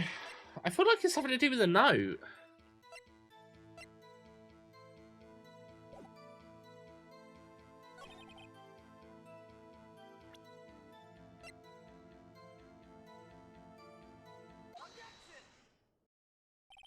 Wait a second. Ah, at last, an honest-to-goodness objection. This knife, this has something to do with the Detective Goodman. What do you mean? Aha, an honest-to-goodness, what do you mean from Aji? This is great. Look at the tag on this knife. It reads SL92, and this is important why. Over here, we also have a memo that was on the body of the victim. What's this? 6 minutes, 7S, 12-2. Your Honor, it's upside down. Upside down? The printed name on the memo makes it look like it's right side up. But turn it around and what you get? Oh. Aha! Whoever wrote this note was holding the paper upside down. SL9? That's the same thing that was written on the knife tag. Order, order. Well, Chief? Oh, well. I guess the cat's out of the bag. You win, right, yo? I win? What game is this guy playing? This knife is evidence in a case that's stolen from the department's evidence room.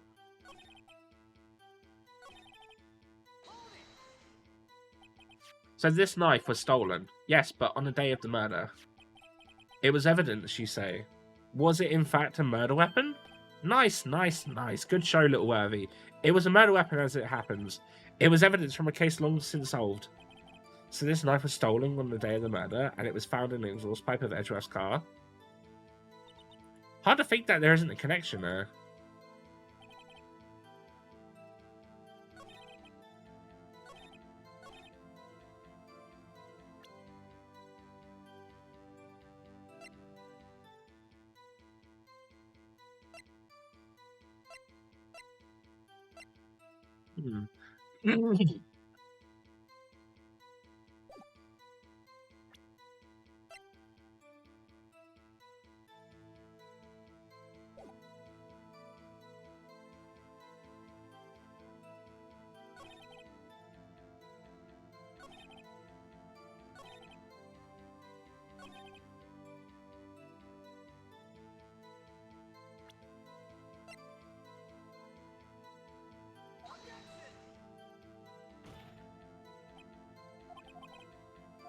That doesn't.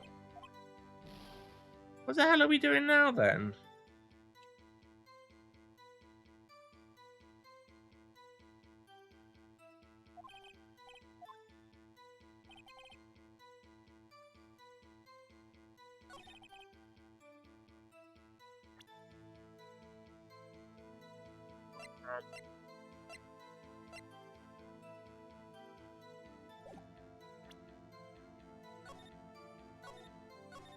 How? I'm not exactly sure what I need to do at the moment, if I'm honest with you, but I want to try and solve it, but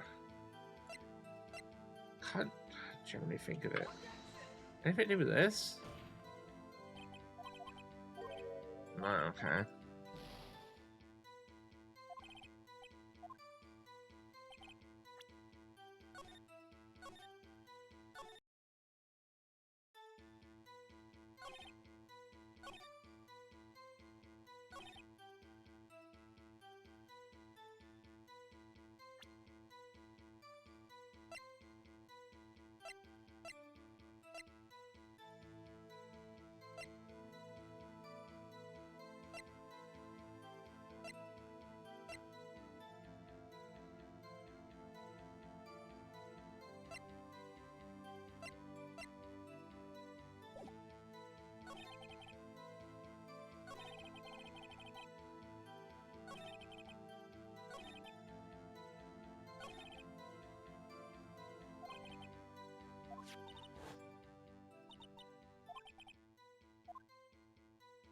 I've already checked the knife out.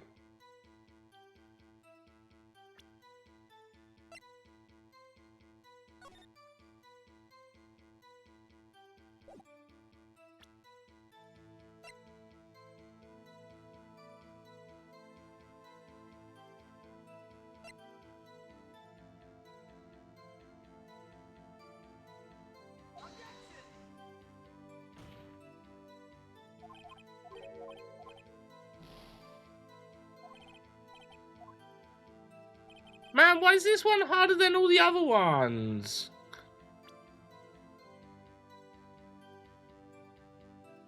I have nothing further to press on. I can't figure out, like, what the point of any, like, what we even need to do?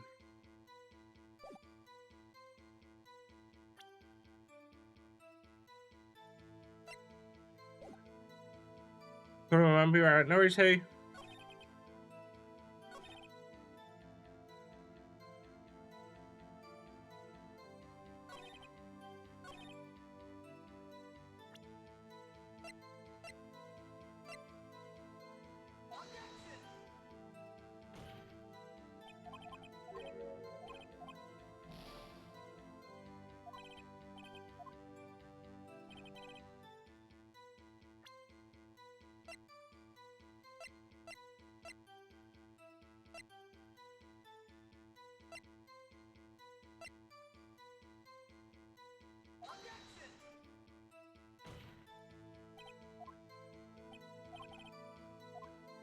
I'm gonna have to load my save. I might have to look it up.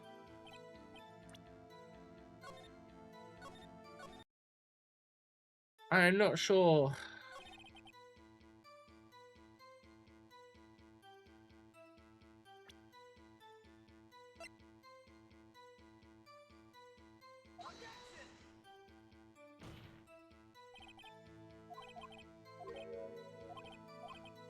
I think I'll just fucking click on anything now.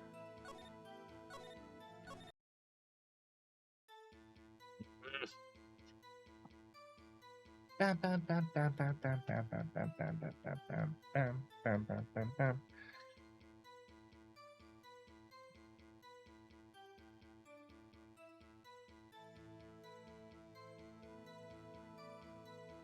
If it was a card or... In what sense? Sorry. It's okay here. I'm just gonna look it up. Well, I don't know at this point.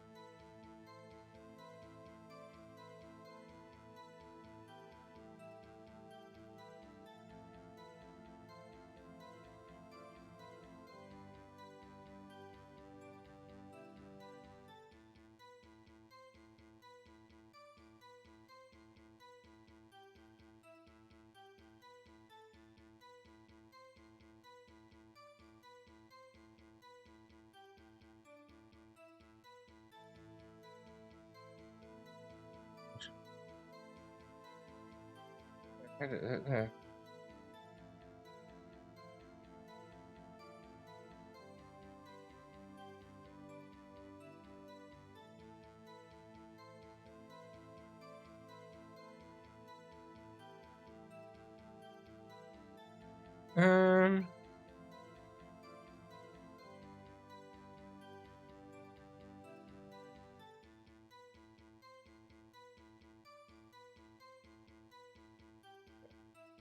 I done that.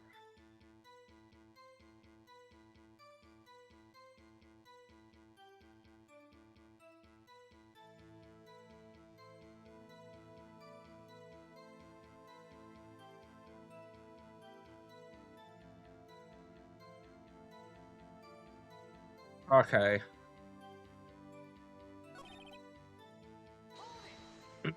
Yeah, I just saw. On the same day a detective was killed in the prosecutor parking lot, another detective was killed at the police department. That's a fact. Surprising, isn't it, Argy? I'm at a loss for words. And a proper detective, do you have any suspects? Well, there was a suspect. Just arrested him, in fact. Just arrested. That was quick. But there's still a lot of unanswered questions. Maybe you could help. I suppose I could help, but if you give me a data on your case, good one. Let's catch up. Here's the deal.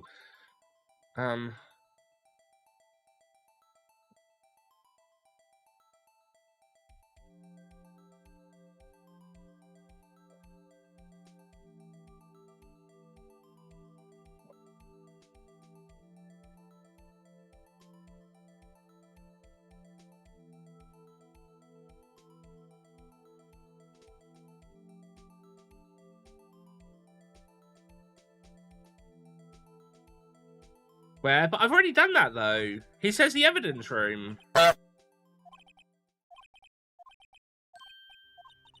evidence room? Didn't they mention that as testimony just now? Oh, I guess it's changed then. We had done this before. The knife was evidence in the case. It was stolen from a department's evidence room. There's a connection between the two cases. You seem happy, Mr. Happy. We just got handed our ticket to go to town on this case. With the link between the two cases established, we finally have some leverage. Now we can get Gant testify about his details.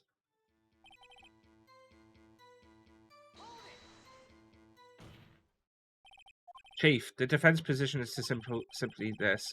The connection between those two cases has already been proven. You don't say. Well, out with it, Righto. What's your connection? Yes, out with it, Mr. Wright. The connection is a place mentioned in the testimony we just heard.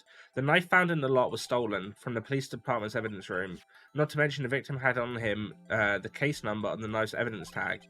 And we also know that the detective murdered at the police department was killed in that very same evidence room. Indeed. There do seem to be many connections for it to be a coincidence.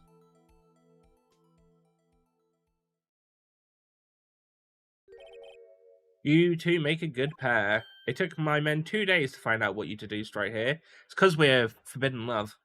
Chief, I request that you release your information on the victim of the police department. See, that's the tricky part. It hasn't been announced yet. And all... Can we get the information? Unofficially? It's that love bond that they have. I bet after they bang, they cuddle and talk about cases that they've got coming up. Sure, why not? It's unofficial after all. What? Really? Who would have guessed? I'll cooperate, but I can't reveal the name of the victim at the department, okay? 2 detectives were killed and 50 from the prosecutor's office and 1 at the police. Can't be a coincidence. That knife. Evidence room.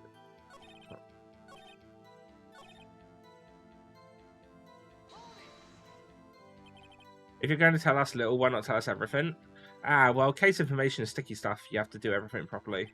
Oh, well, I guess I might as well try. Victim... Oh, wait, with the card we've got. Victim ID? How about you tell us the victim ID's number? Sure, why not? It's not like you'll be able to tell who it's from. Of course not. You won't tell me tell me their name after all. We keep a tight lid on ID numbers, so don't go getting your hopes up. 58. Wait. Isn't that the same as what we got? That's quite long. And we have to remember those. It drives me nuts. 82. I can't do it. You didn't even get the first number right. Does it? Victim. This tells me something. Is it the same as the one on the card? Actually, it does, Your Honor. It does, I think. Meaning? It has to be what I think it is. But what does this mean? That the bloke's murdered in 2 different places? Well, let's hear what the defense has to say. You say the ID number detective was murdered at the police department. Tell us something. What?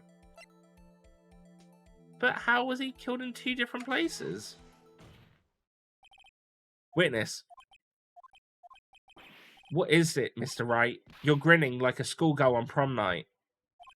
No, it's just... I got confused. And this is news. Huh? Just come out with it. Both guns blazing like you always do. The police department. The prosecutor's office. 2 places, 2 detectives murdered at one time. Actually, I happen to have a police ID number here. Oh, is it yours? No, Your Honor. I'm the defense attorney, remember? This is the ID number of our victim, Detective Goodman. Shame on you, Righto. Personal IDs are top secret. Detective Goodman's ID number is 5842189. And this means what exactly? Huh? Wait! That ID number we heard from the chief earlier, that started with A2. I've forgotten. You didn't even get the first number right again! The number the chief gave us was 5842189. What? Wait a second, right? What does this mean? That's what I want to know. The two ID numbers are identical, in other words. The detective killed in the police department evidence room was Bruce Goodman. What does our witness think about that? Oh, ho, ho, ho, Shopper's attack, righto, Shopper's attack. But wait, Detective Goodman is our victim. He was killed at 5:15 in the underground parking lot. Yet Detective Bruce Goodman was also killed at the police department, in the evidence room at the exact same time. That's impossible. So what we're saying is, the same person was killed at the same time, and in a completely different location. Do you think, to enact sexy times, they both just point at each other and stare deeply? No. What I want to know is, why didn't I hear about this? Yes, it's top secret, fine, but I'm the prosecutor in charge of the case. Now, just wait a second, Worthy. No need to get all flustered. Your Honor, this police department has made a grave error in this case. Wait. I said wait. Or didn't you hear me? The oversight, the grave error, Mr. Edgeworth, they're yours. What? How? How dare? We informed you yesterday. I believe it was our Officer Meekings who brought you the news? Officer Meekings? Mr. Wright. Where have we heard that name before? Wait, aha. Oh yeah, the detective who came, or the policeman that came in. Excuse me, but is Mr. Edgeworth anywhere on premises? I'm here, sir, at the request of the chief, sir. I've got your report, sir. You don't mean him? According to Meekings, you didn't accept the report. Hard to believe. But your officer, he told me. He said that report had nothing to do with the Lie in the Sky incident. Detective Bruce Goodman murdered in the police department evidence room. Mr. Edgeworth, the victim's name is written right on the top of the report. Yeah. Why didn't your officer tell me? Honestly, I'm not sure if that officer was capable of making the connection. He did seem challenged. In any case, this is a serious error, a gross negligence of duty on your part, Worthy.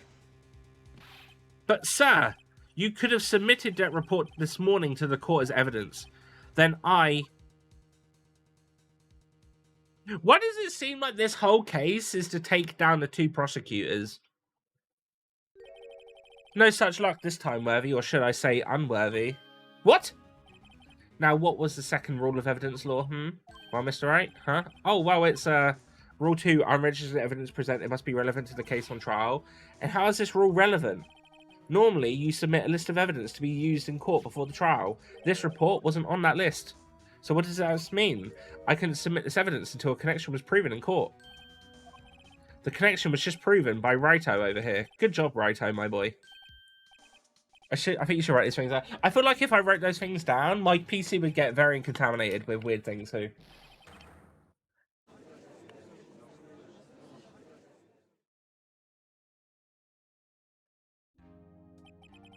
I'm pretty sure people have already written down stuff like this plenty, and it's all over the internet. I'm sure if you really wanted, you could find some BL about it. It seems you have come to the end of this trial. I know you're going through a tough time, Worthy, with all those rumours. You were even in the defendant's chair just this past December. I apologise for this terrible lack of my due diligence on my part. Mr. Edgeworth, please, just give me one day. I'll get to the bottom of what happened, if it's the last thing I do. You better get results this time, really. You have my profound apology, sir. Poor Mr. Edgeworth. If I had to take a guess, I reckon that it wasn't 2 murders, it was 1 murder. I reckon, because the murder was 4 o'clock, but within an hour and a half of each other, right? I reckon that someone killed him in the evidence room, but also then put his body in Edgeworth's car, because Edgeworth was already in the police department, right, getting the award, so he wouldn't be around his car. But in the sense of who and why the fuck would they put the... How would the muffler got in the bottom of his car? And why did the prosecutor have her own blood on the shoe?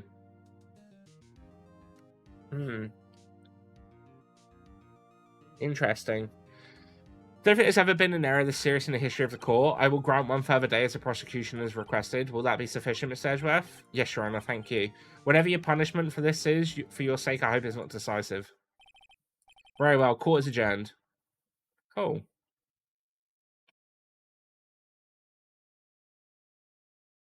I'm probably going to be streaming till 8. So we've got an hour and 20 minutes. And there's about to be an ad, so I'm going to save the game and then quickly take a toilet break.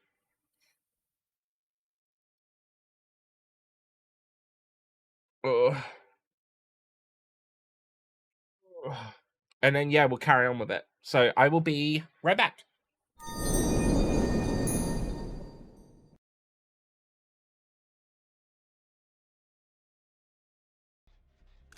Oh, it scared the shit out of me. It was a horse. It's a live horse. Oh, it's Maurice.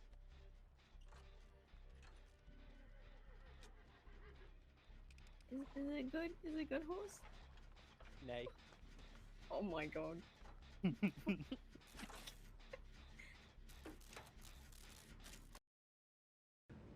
It's close to my feeding time, people. It's like she heard me say that I was nearly time to feed her, and she's just come out of the woodwork. She's like, food? I said food! How is your hand? Have you rested it up?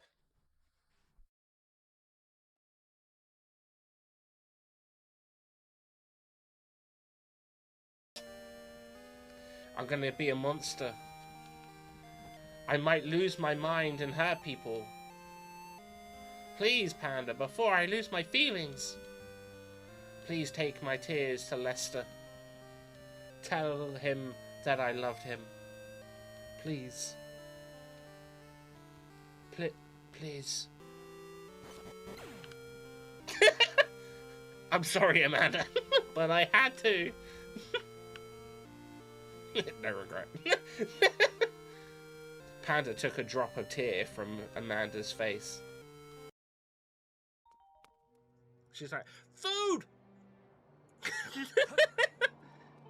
Give me! The scorpion got me. I will die soon. Stay by me for a while, Mikara. I won't last much longer. It's my last wish. Stay, Mikara, by dying Tuscan. Thank you, Mikara. Oh!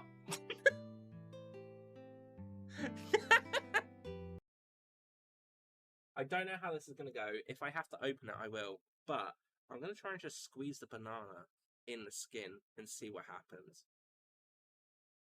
So, I might need a towel.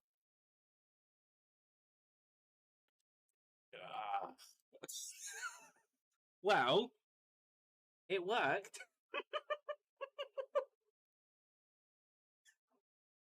I didn't expect to get so messy.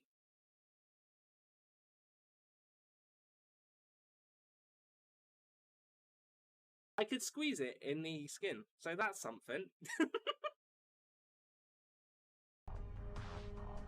Nothing can stop me now.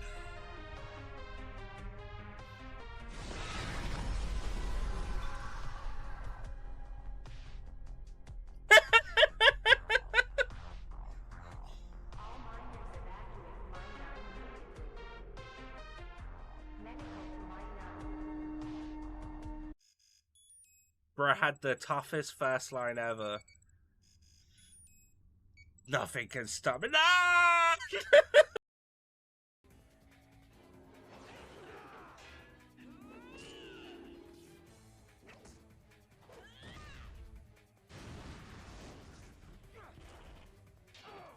dodge my magic? The hell? Who do you think you are?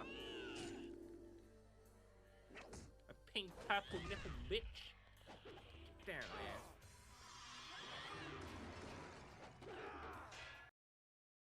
Of the names that were crossed out, all those cases have gone cold. And now you can cross off the match. Let me be mean about myself, god damn it. Someone's stalking serial killers. So what, he goes around killing killers and then he marks off. I'm being touched! I'm being touched!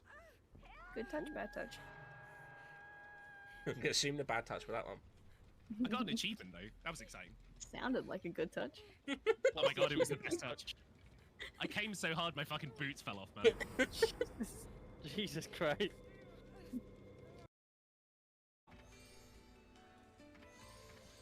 All black or white and blue. I don't know what to do. I'm like, I don't like that. Let me in! Alright, well, we're not getting in.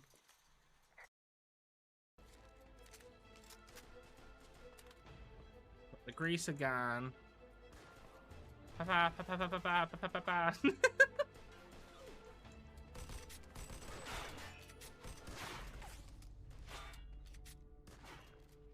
Let's just fucking kill.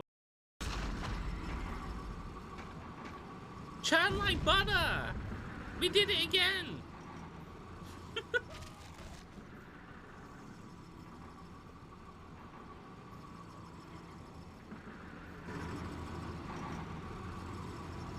I've been doing pretty well at making people butter. I'm back, hello! Alright, cool. Let's carry on with this one then, shall we? Oh no, my chat disconnected. Oh no. Oh no. Why did it disconnect? It's reconnected. Oh. Oh. Mr. Wright, so, what's going on with the case anyway? I'm a little confused. Huh? Well, let's see what is going on. The victim, Detective Bruce Goodman, was stabbed to death after 5 PM on the 21st. He died in the prosecutor's parking lot and the police department today. And the police department's evidence room. What's this and the evidence room part? The prosecutor's office and police department are 30 minutes apart by car. Well, that's what they were going to find out, or try to at least. Alright, let's do it. God, she's in good spirits, but I'm not sure she's going to be much help with this. Don't be so sure, Mr. Wright. Huh? Look, we're in this together, right? I'll prove that these thick-rimmed glasses of mine aren't just for show. Let's go. Science awaits us. You know, I really don't think we should worry about that police department murder. There wasn't even a body found there. Who cares? Yeah, it was only our victim who was killed in their evidence room. No biggie. Besides, my sister would never do such a thing. I know it. That oil drum, was it empty? The oil drum kicked over by the chief police prosecutor was brimming with water. My sister erasing evidence at the crime scene? Never. Even though she says they don't get along, Emma really likes her sister. That's not it at all. It's just, we're both professionals at what we do and I trust her. Big words for a high school student. Well, whether there was blood on the floor or not, the water in that oil drum washed it all away. Hihi, ignore the strength of my science at your own peril, Mr. Wright. Huh? What's that grin for? This situation calls for one thing, and that is luminol testing fluid. Luminol? Blood is sticky stuff, you know. You can't just wash it away with a little water. Even if you can't see it, it's still there. But wouldn't the police have already done those tests? Never trust anyone's eyes but your own, Mr. Wright. Just give it a try. Me? Why do I have to do it? I'm a minor. I can't even drink yet. We're testing bloodstains with this stuff, not drinking it. Here, look. I'll lend you these glasses. Huh? You had an extra pair of those things? To test for blood reaction, just spray out the luminol foil in it, like this. Press enter to spray on it. Okay, let's start. Find some bloodstains. Ah. I can see her eyes shining.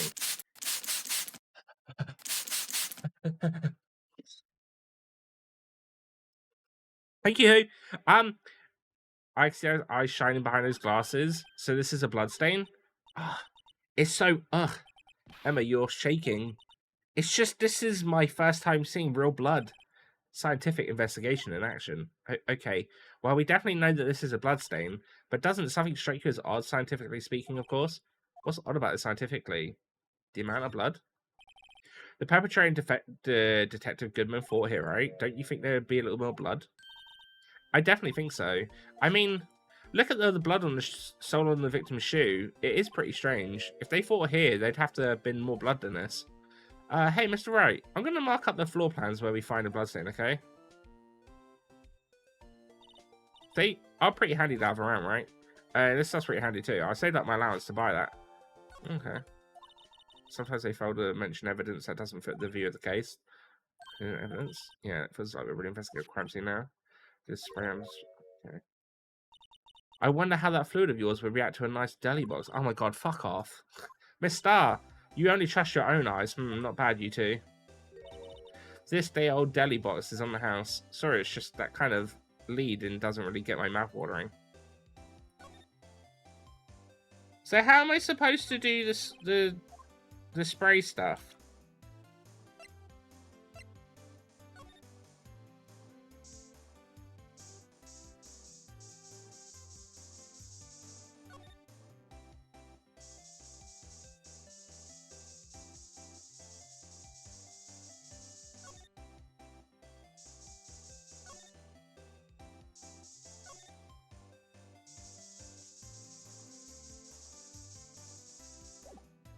Wait, there is no more blood bits around.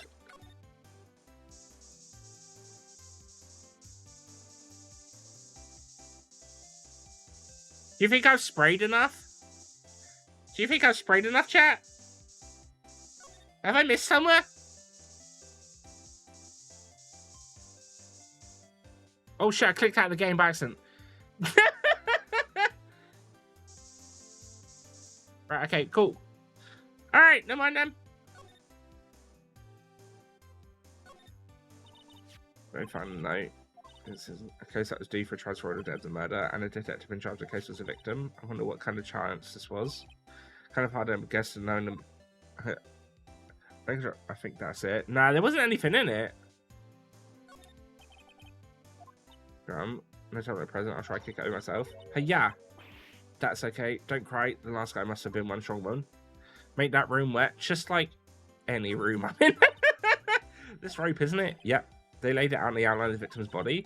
So wait, the victim must have died when the killer closed the trunk on him. You have to get... you've got to be the only person I know that would come to that conclusion. I'm kidding. I do not have that effect on anyone. That's about as red as the sports car can get. It's pretty red, alright. The body was found in a Joe's car trunk. The lock on the trunk was broken too. So the question is, why did Mr. Sky choose his car? What model is it? I think it's called a sedan or a coupe, something like that. Those are car types, Mr. Wright, not models. You're a guy, aren't you? Mr. Wright, you're supposed to know these things. Maybe it's about the time I got my driving license. Panda. What? I'm just stating the facts. This is a stream about the courtroom, and no lies are told in court. Fine, let's see if it works. Don't need to touch him. Can't hear anything. My ears, no. Oh yeah. We've already done that one. All right. You certainly put me in a tight spot today. My apologies, Miss Star, but no, it's okay. It was my fault. Oh, we know. I witnessed everything from that security room, but I was afraid that wouldn't sound convincing enough. You see, I was wrong to think that. I'm sorry. Sorry, you lied on the witness stand. That's unforgivable. Little girl, don't forget what's important here. Even if the place I witnessed the events from was different, I still saw what I saw. Objection, so you just told a lie. You are amazing. I mean, objection, Hold it. Because I never stated I wasn't amazing. I just stated that I do not make rooms wet. And as the streamer, objection sustained. You're wrong. Even if police, I saw Chief Prosecutor Sky stab a man in cold blood, and the testimony still stands. Ah. I swear on my honor as a detective, she stabbed Goodman. I know this photograph has something important to tell us, but what? So, you were a detective, weren't you, Miss Star? Yes, it was a long time ago, well, 2 years ago. No matter how hardened the criminal were when they faced me, they coughed it up. So she made victims hard? Anyway, coffined up, huh?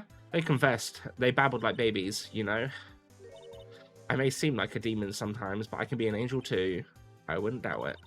Every day I dragged the dirt out the mouths of suspects after suspects, and before long they called me the cough-up demon. Or queen. Oh, and here I thought someone gotten food poisoning from your lunches. And you were let go, fired? I felt that I had found my dream job when I became an investigator. I'm sorry, who? I felt that I had found my dream job when I became an investigator. And if these prim and proper prosecutors hadn't let me go, I'd still be one today.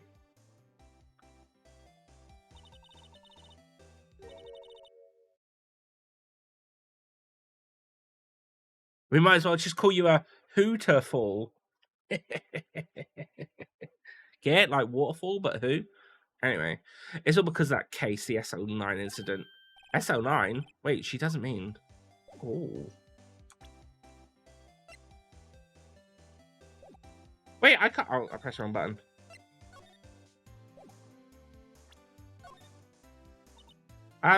What do you think about this? The SO9 incident is written on that knife and on that note. Goodman. Goodman was head detective in that case, you know. Really? That knife was evidence from that case, the murder weapon that was due from transferal the very day that Goodman was killed. As I suspected, that incident isn't over, not yet. Do you think you could tell us more about the incident?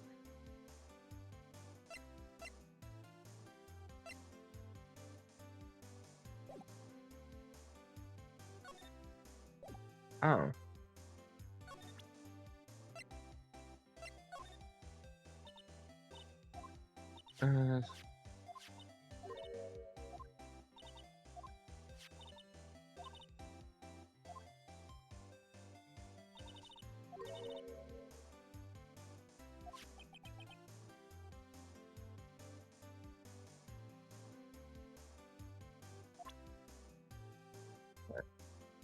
Does it stop? I'm not pretty. Who? I feel like you have missed my comment. Because one, objection, you are wrong. You are both of those things. But you had mentioned wet. And what is wet? A waterfall. And what is a hooterfall? It's a who waterfall. My case rests. Objection sustained.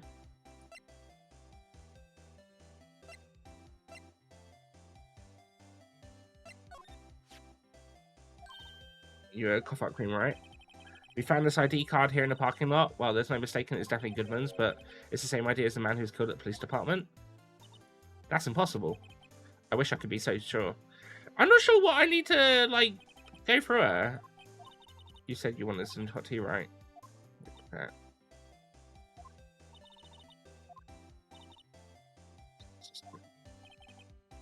Okay, it's a waste of time.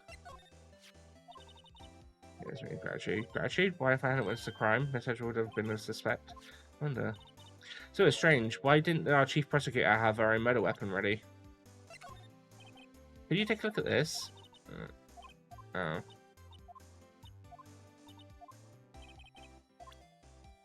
Talking of hot tea, how's chat?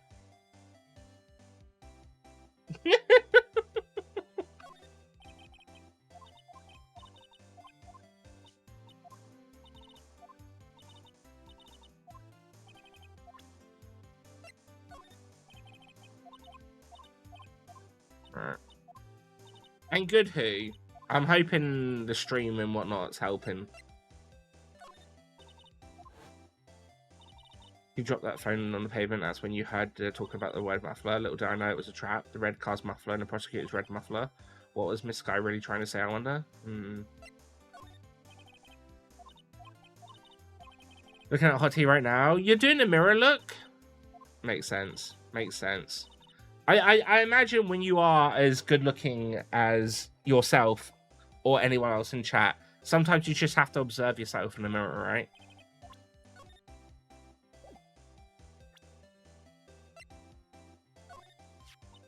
Think about it, I could have taken that picture from the guard room, but even if I got flustered sometimes, so you were straight to the scene of the crime. Rush towards the chain link fence in an effort to stop murder. That's why I took this photo, yes. In other words, 5 minutes after the crime. Those were 5 minutes of the whole problem, the whole of my testimony, as it were. 5 minutes weren't the problem, Miss Starr. You lying was the problem. Listen, little girl, I've had my testimony disregarded before, and I wasn't going to have it disregarded again, just like that time. That time. Can you take a look at this? Oh, yeah. So...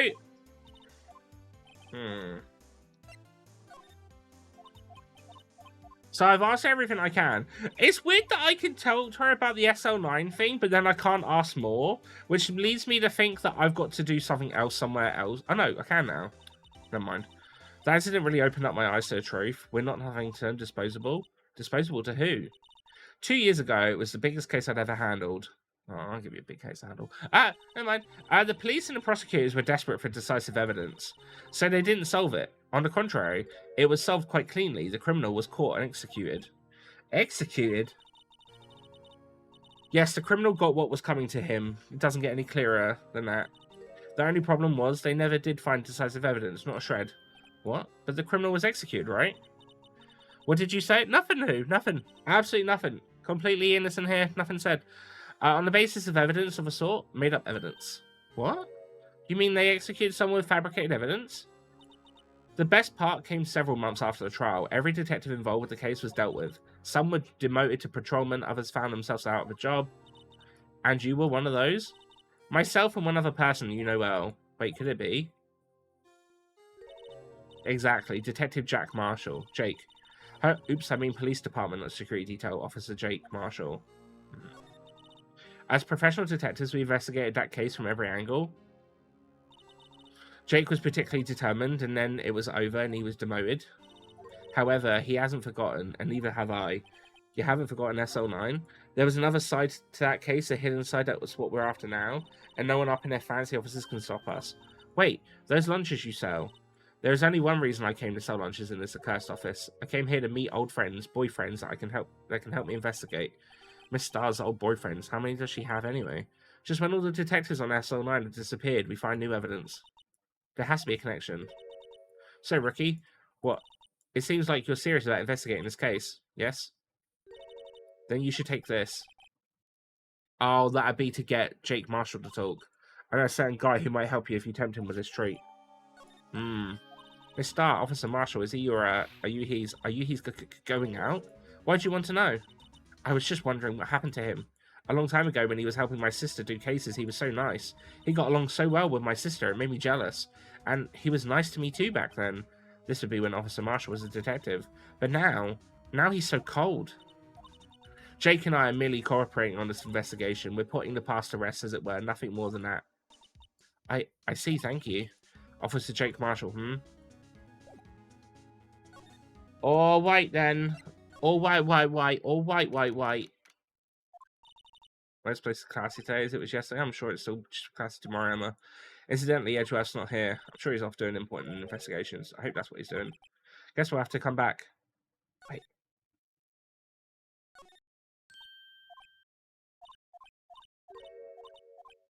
No, that's exactly the same. Let me spray his room. Blood! What? It looks like some blood has dripped down here. Judging by the amount, I guess it's from the nosebleed. A nosebleed, Maybe in his wrath, Mr. Edgeworth slapped someone on for their incompetence. Why does Detective Gumshoe face come to mind? Is there any cum on the chair? No.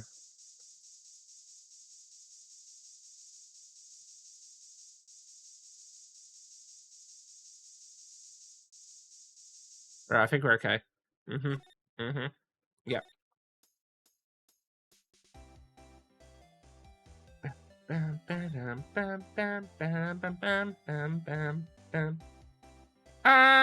In that case, let's do this one. Phoenix should know. Tell me about it. If he's done his job and caught it right. Anyway, it's even busier here today than was yesterday. The detectives are running around so fast they're blurring. I suppose it makes sense. A detective did get killed here after all. So evidence room in the scene of the crime. According to the pamphlet, we got the front desk. Here it is. She's like a kid at an amusement park. Oh, a real crime scene. Let's go take a look.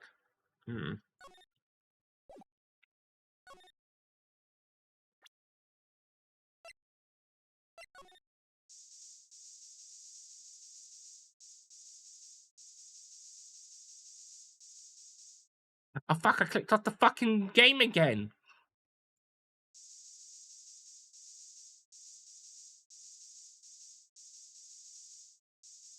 Alright, I don't see anything. However, this is broken. The blue badger is still writhing around today. Aggressive much? No. Let's give him the benefit of the doubt and say he's dancing. Speaking of dancing, the whole police department has been dancing around like crazy since yesterday. Can't I take out his batteries? I just can't help but feeling like he's going to do something naughty. We're not going to talk about the fact that his, like, ears broke.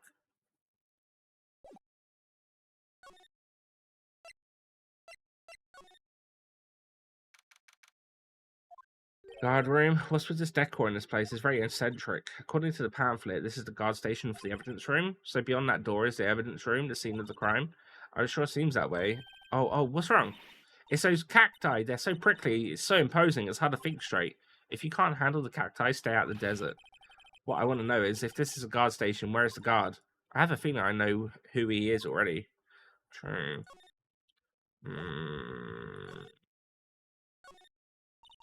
Look on the floor, a lasso. You don't know who created him, do you? What do you mean? Looks like setting up a trap or something. Trap here? Wait, I know. Maybe someone was trying to catch a wild boar in here, but the lasso missed. You should have an active imagination. I mean, this is obviously Jake Marshall's room. There's no doubt about it. This is a video feed from the evidence room. There's a light blinking below the monitor. It says recording. I bet we could use this computer to check on who went in and out of here. Possibly, yeah. There's a security guard uniform hanging here. It looks like more of a costume than a uniform, really. A leather jacket, leather pants, and a leather... Wait, was that called again? A punchy? A paunchy? A pinchy? I know, a poochie. Wait, maybe that wasn't it. It's a poncho, but I think I'll keep that information to myself for the time being. Oh. Yipes, these sure are prickly. They must be the real ones. The real deals. I would think just one big one would be sufficient. These cacti are a lot, like my sister, actually. How so? Encased in a cold, rigid shell with spines pointing in every direction, just like her. I'm not so sure I see the resemblance. It's more an attitude thing than a physical similarity. Yep. This swing door makes this place look like some kind of saloon, but look, it's now shut. You can't get in that way. Of course not. If you went in through here, the cactus would fall over. Ouch. I'd say it'd be more of a yar myself. The evidence room is beyond that door. Let's just walk in. It won't open. You thought it'd be open? I think we need someone's permission to go in there first. Yeah, no wonder. But he is not here right now. But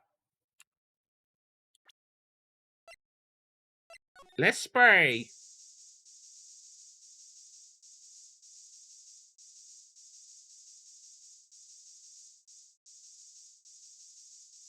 You know what? I'm actually surprised there's no blood here.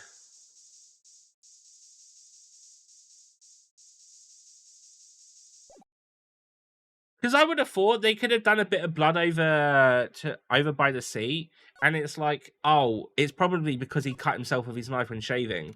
Because that makes sense. This place is charged with, please, huh? Wasn't that? One steak lunch, please. Oh, it's you, Detective Gumshoe. Now's no time for chit-chat, pal. I'm a busy man. What I really need is a steak lunch from Lunchland. Oh, you mean one of these? Actually, it's not for sale. I think I just heard the sound of his heart breaking. Now's no time for despair. We've caught our criminal. Now we just need evidence. The criminal? You mean you heard about the police stabbing? You heard about the stabbing in the police department evidence room, right? You like to spray? Wouldn't you like to know who? On the same day that a detective was killed in a prosecutor's parking lot, another detective was killed at the police department. And the perpetrator, do you have a suspect? Well, there was a suspect, just arrested him, in fact. It's the biggest scandal to hit the station in ages. Everything's topsy-turvy. But Detective Gumshoe, who was it? Listen, pal, all I know is I need me a steak. Standing around here talking isn't going to fill my belly. No one asked me who, don't worry. But wait, don't leave. If you want to know more, head on down to the detention center, pal. Questions should be over, so I figured he's down there having a good cry. Later. Oh. He ran off to the evidence room. Well, this investigation is off to a running start.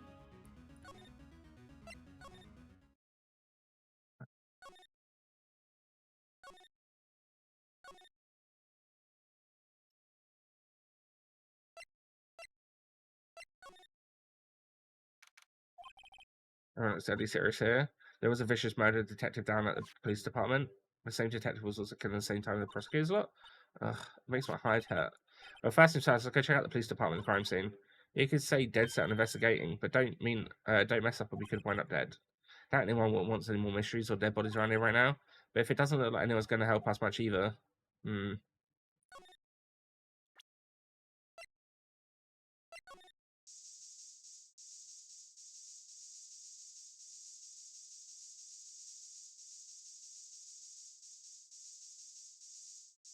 Nope, there's no blood.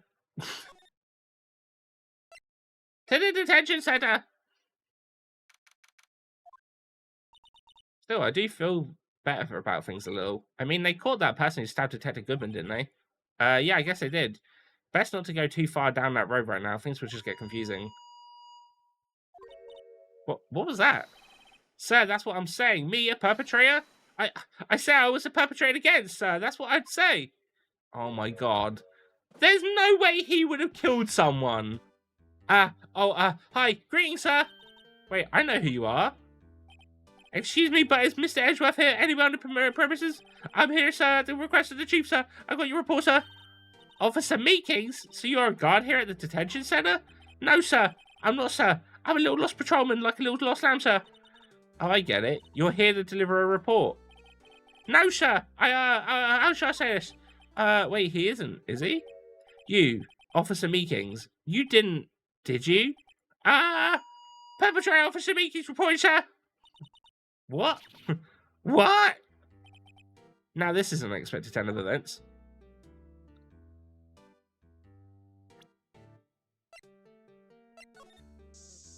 No! I wanted to spray him!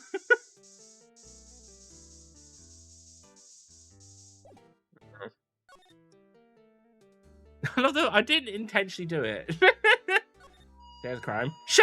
I'm a patrolman with general affairs, sir! Ow, I can hear you fine, Officer Meekings. I had some business today, sir, and so I went to the evidence room, sir. The guard station in front of the room was empty, sir.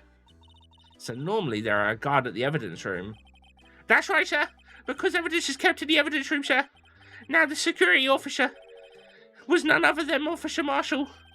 But Marshall? Then, sir, I happened to glance at the security room monitor. That's when I saw him, sir.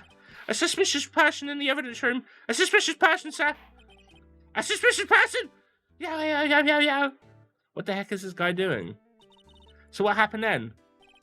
After that, sir, everything went white. I saw red. I blacked out. And when I came to, I was here, in the detention center. How long were you out? Days? Might I ask what happened to your hand?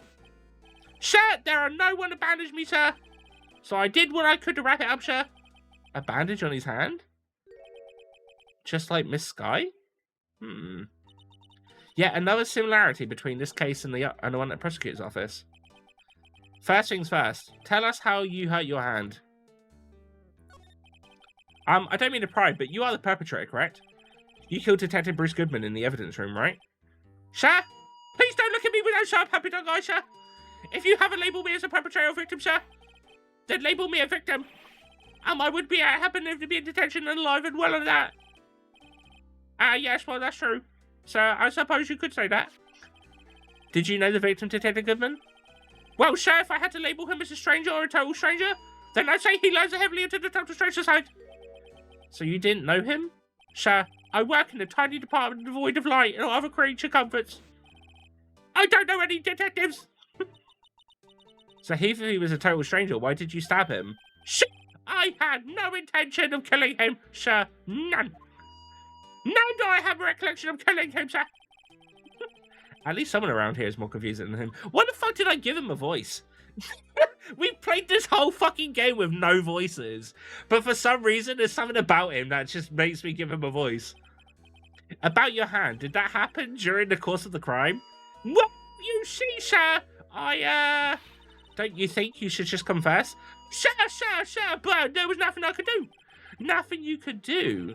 Sir, to tell you the truth, sir, when that happened, when the detective pointed that knife at me, I just hollered, sir. And the next thing I knew, I was sat unconscious. The next thing you knew, you were, huh?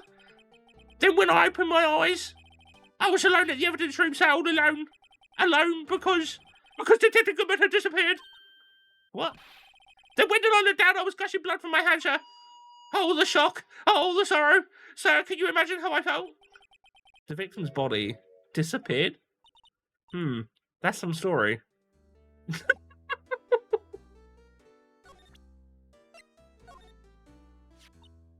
You think you could take a look at this? Hey!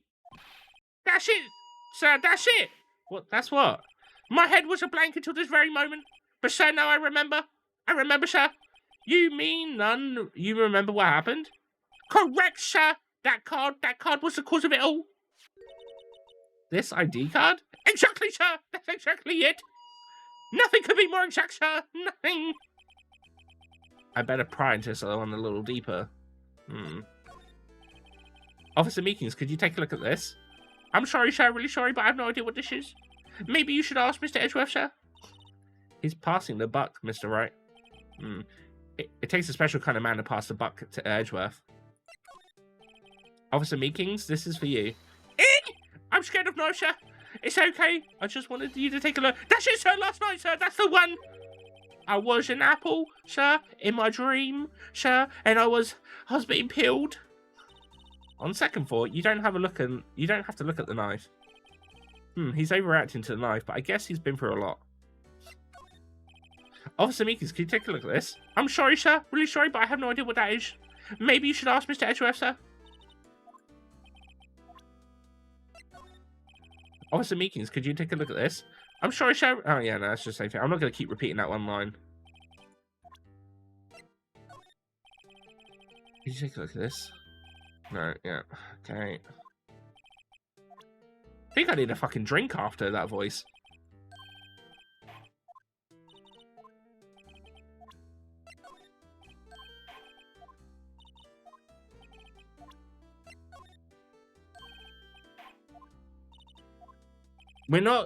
Me doing a voice for this character does not leave this stream. We do not tell anyone that I done a voice.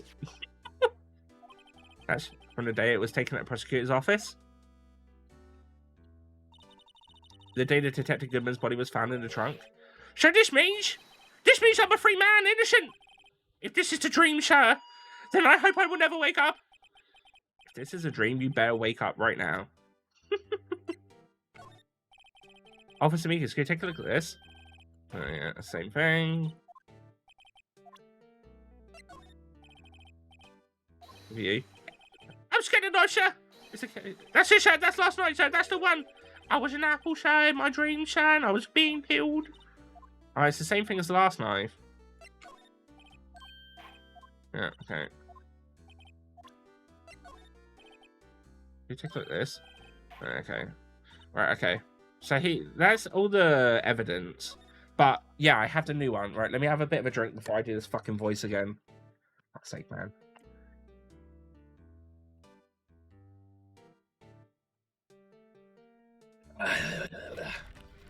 Right. Can you tell me what it is you do, remember? Well, sir, you might see I'm a little lost patrolman. I lost a little lamb, if you will. I didn't know Mr. Detective Goodman who was in the evidence room, and that's why you thought he looked suspicious. So I entered the evidence room and asked the man to show me his ID card. Well, that sounds pretty much by the book so far. That's right, sir. That's what I've been trying to tell you. So you asked Detective Goodman to show you his ID card? What did he do? That's the thing. Suddenly pointed a knife at me. What? Sir, I assure you I was as flustered as you were right now. So I whooped and I leapt at him. Detective Goodman pointed a knife at him? Do you unto to others before they do unto you? My own father's word, sir. What happened then? Well, my eyes, sir, everything went white. When I awoke, I was here. Right. Reason for arrest. So, Officer Meekins, why was it that they arrested you? What do you mean, Emma? Let's look at what we know. Now, Officer Meekins didn't know Detective Goodman, and the victim whom he met at the scene of the crime didn't show his ID card. In other words, we have no way of knowing if the victim was really the victim. Oh. And if this body just disappeared from the evidence room, we don't even know if anyone actually died. That's it, sir, that's what I wanted to say. That is, I did say something along those lines. Huh? But you still ended up here? They told me I had to be him, sir, on that day, at that time. Detective Goodman was definitely in the evidence room, that's what they said. But you don't remember the events clearly. No, but the videotape is quite clear. Huh? Videotape? From the security camera. The crime, my crime, the crime. I swore to stamp out, it's there. It's me on the tape. And you waited until now to tell us this? I'm sorry, really sorry, sir. I'll hand over my badge. I don't deserve it. No, thanks. But I have my own. Well, guess we better go check out the crime scene. Well, let's hope he's not in it anymore now that I've given him a fucking voice. Look what you said, it's Chief. It's Police Chef Grant. And you're sure this is all? You know what it means is there's anything missing. Sir, I'm sure it's most likely to totally perfect. We checked. Under his seat cushion, behind his computer monitor, inside his personal coffee machine. I see. Well, if anything does turn up, you call me right away, deal? He is in the trial. Oh, fuck. Yes, sir. We'll scour the place again, sir. The chief of detectives looks a little flustered. Righto, my boy. How you been? Swim much? Oh, Chief Grant, reporting for duty, sir. Why are you saluting him, Mr. Wright? Wait, why does he keep asking about swimming?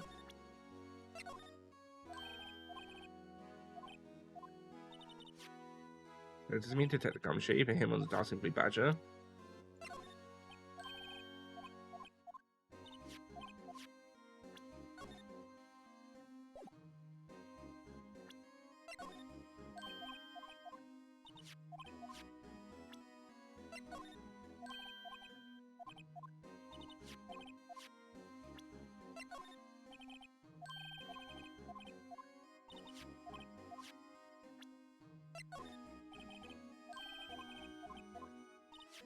Alright, maybe he just doesn't care about any of this now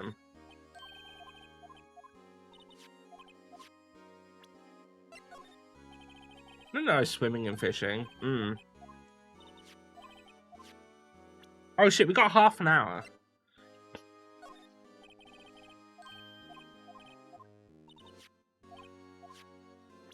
So we definitely got another stream of this.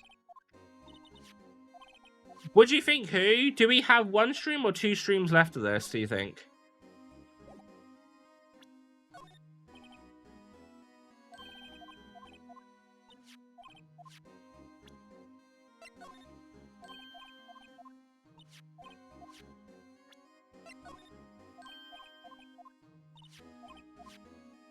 Might say around 2 streams, fair enough. So that means we'll probably finish this Friday.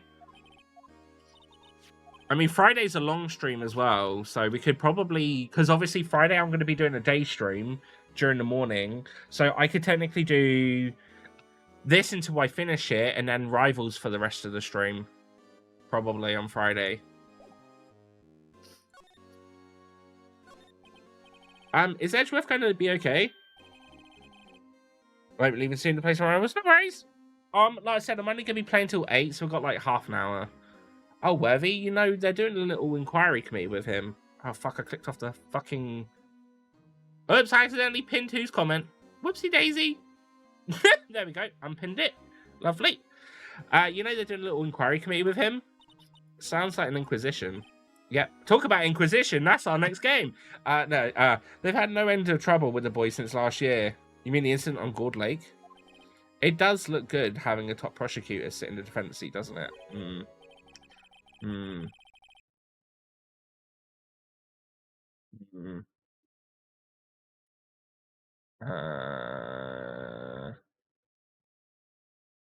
could pin your message where you say getting me wet by stress. Anyway, you got someone else found guilty in that case, right? Ron Karma. A legend he was, undefeated in his 40-year career, but in court you fixed it, so he was caught forging evidence. Wait, I didn't do anything wrong. He did forge evidence. In any case, the prosecutor's office is in a bit of a turmoil, you might say. That they do just about anything to report their reputation. Now, depending on what that inquiry committee decides, it could be bad for Worthy. What? Also, I want to shout Rubes out. Rubes has been such a fucking gem. And hoping she might have sorted out her PC problem. So Rubes is hoping to maybe stream on Thursday. Run with your whole body. Oh, I'm gonna.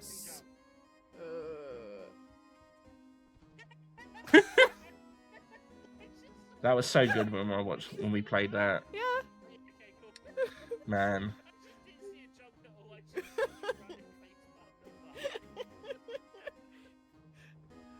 You send me to a jumping puzzle. What the fuck do you expect's gonna It's happen? downright odd. I tell you, detectives getting killed on their turf too. I mean, they're being the prosecutors, I assume. Scientifically speaking, it's impossible. Yes, but that's what the evidence is saying. Goodman was stabbed in 2 locations at the same time. That's what it's saying. What evidence is this? Now, Righto, I can't give away all our secrets just like that. And that's in particular, well, it's a little sensitive and I can't talk about it. I wasn't expecting much anyway. You know, one thing I hate most of all is hiding stuff, secrets. Can't stand them. But you know, it's a full-time job just keeping the chief of detectives trap shut. Huh. Why, he was one you were picking on earlier. You saw that? Whoops. I wonder what it was that he wanted the chief of detectives to do. Let's see if we can kind of discreetly ask him.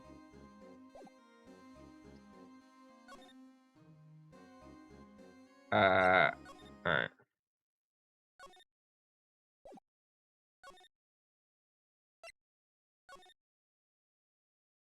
Say hi to Reese from me. I shall. I'm actually really looking forward to it. Like I've said, me and Rubes used to like play games with each other like on a weekly basis. That was like, and then obviously when we started streaming, it was like Rubes jumped back into it, so she was getting more comfier to stream. So for a while we just done co-op streams, and then it got to a point obviously she was feeling comfy enough to start doing solos again. But yeah, sort of other than like when me and Rubes stream, we don't get to like hang out on a call and chat and that too often. Apart from like maybe I don't know, because even community nights are on stream, aren't they? So it's one of those ones that I like, you know, it's just one of those things that's never on stream. We used to be the case that we used to call each other like weekly as well. Just sort of like when I was walking home, I'd call her and we'd chat on the phone for a bit. When she was at her old job. But yeah, no, so it'd be nice. I'm really looking forward to it. So yeah. I don't know where we need to go. I'm assuming we need to look for thingy.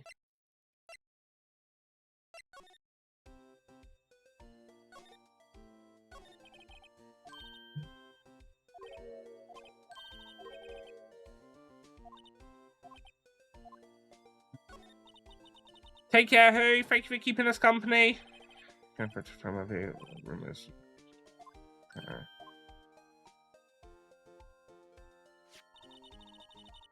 That's the point about killing the police department, right?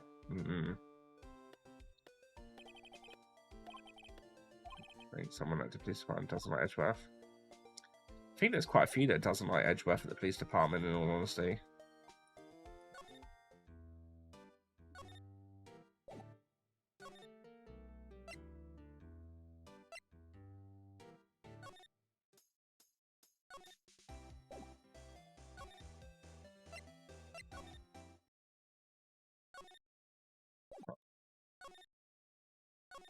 Do I need to do something maybe at the evidence room?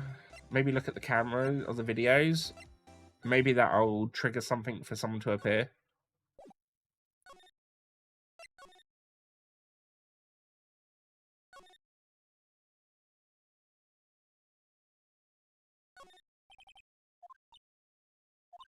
There's recording about the keys which I went in and out there. Yeah, but how?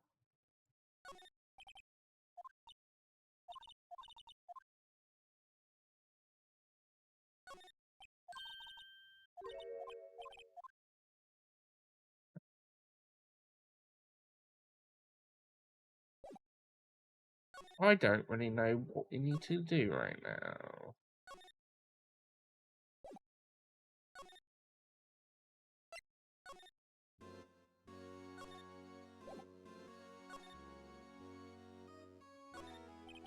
Very, you had to see that. What were you exactly did police want you to do? Well, see over there. That's Goodman's desk. He wanted me to check on it for anything that might be a clue. They take away every last piece of garbage in the trash can. So nothing belonging to Ted Goodman is still there. Of course not. Well, except for this. What? You kept something? Sure, why not? It's not important. He didn't even finish writing it. It's a lost item report, but it's only half complete. A lost item? Did Ted Goodman lose something? The date on it is February 21st. Better make a note of that just in case.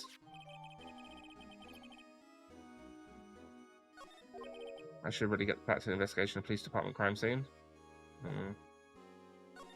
I can present them to that. Wondering, could you take a look at this? Ah, sorry.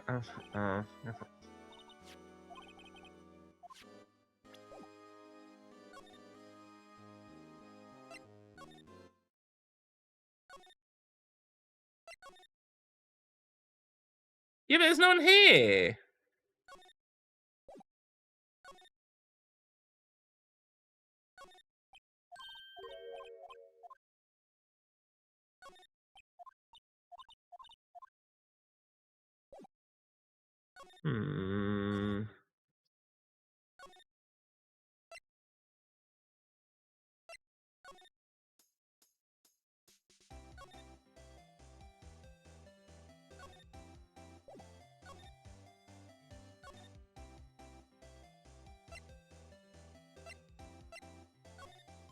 Let me check this with him. He's looking at this. Right, okay.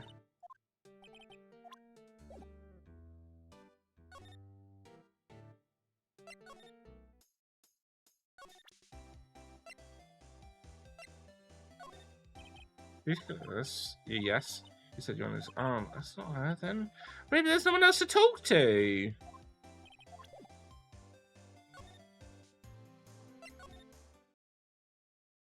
Because Edgeworth isn't even here.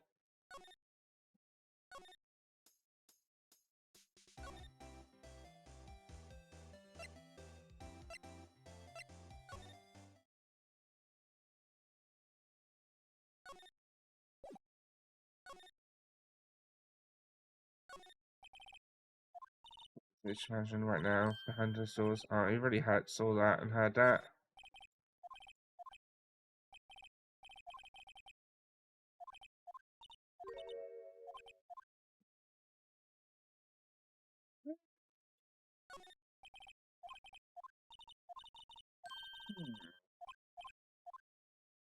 I don't know. I don't have anything to have. Like, the chief of police doesn't give a shit about anything that we have. There's no one else to really talk to or provide evidence to.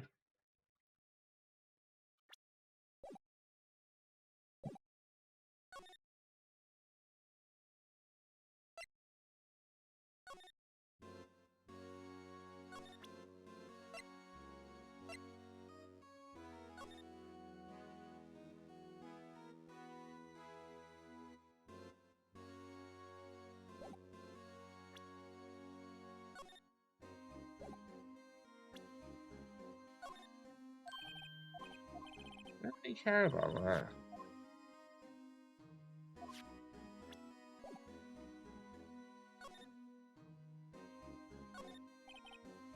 There's a computer supposed each other.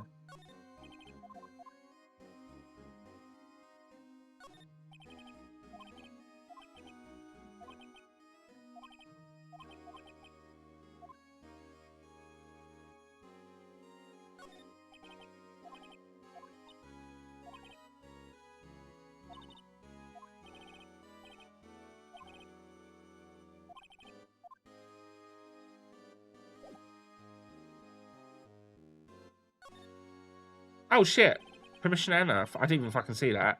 Actually, I was wondering if I could ask you a favor. Well, I never thought that day would come when Wright asked me for help. I was wondering if we could investigate the evidence room.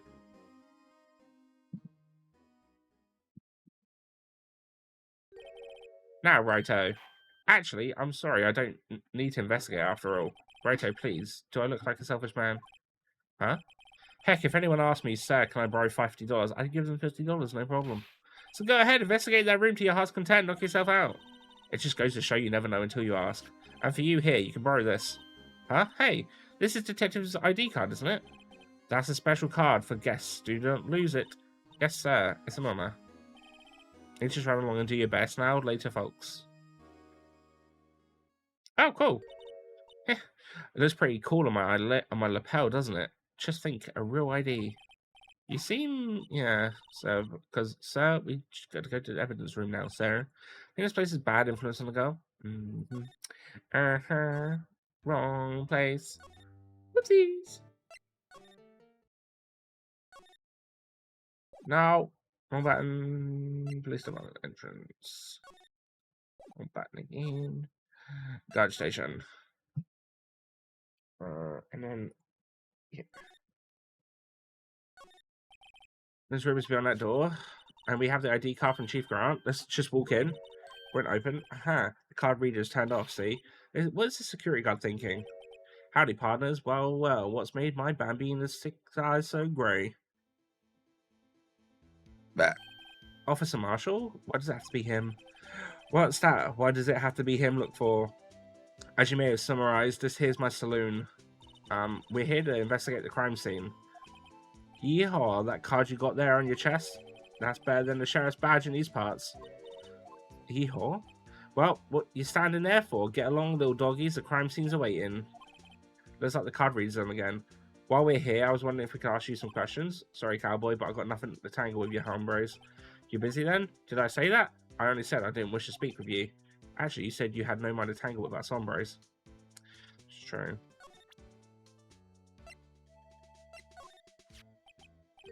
That smell reminds me of Texas. So, Officer Marshall, you're from Texas? No, I just saw a special on television the other day. Is this from my baby? Yeah, Miss Star. What's this? What? What's wrong?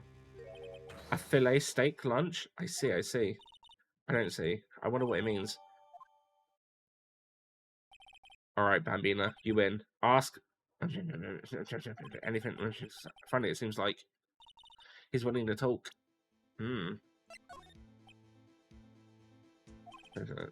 Just position hands. Apparently.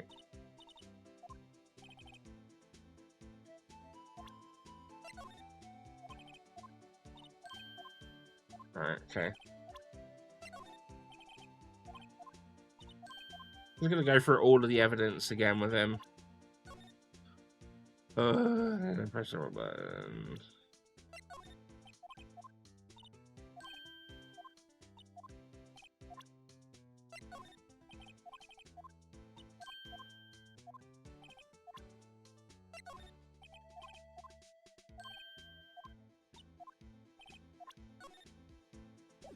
Daisy.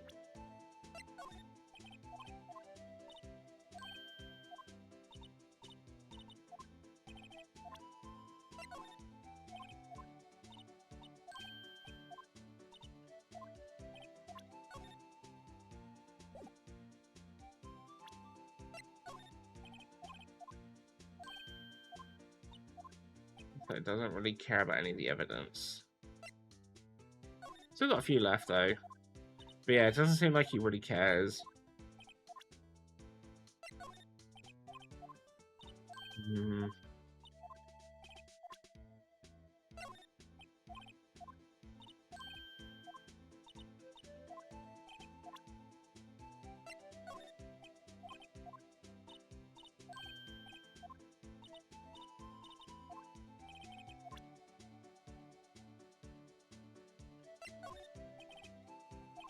Right, okay, right, he doesn't care about any of the evidence, that's fine. Not move. Talk. Officer Marshall, you're in charge of security for the evidence room, right? You got good eyes, partner. It's his easy job and I'm grateful for it. Actually, Officer Meekings at the detention center told us. That poor little doggy. Poor guy, I keep getting his name wrong and calling him Meekly. He told us something. He said that when the stabbing occurred, you weren't at your station. Well, maybe I shouldn't be telling you this. But since I got demoted from detective 2 years ago, well, it might not look it, but I lost my fire for the job, you know? So what were you doing around 5:15 when the murder took place? Well, I reckon I was galloping down the highway on the back of my steed, Zippy. He was running down the highway on his horse named Zippy. There's no need for people here anyhow. Those newfangled machines do a bang-up job of keeping an eye on the place. You mean the security camera system? I don't take to machines much. Kind of like the stewed broccoli they sneak in at your to your steak, you know?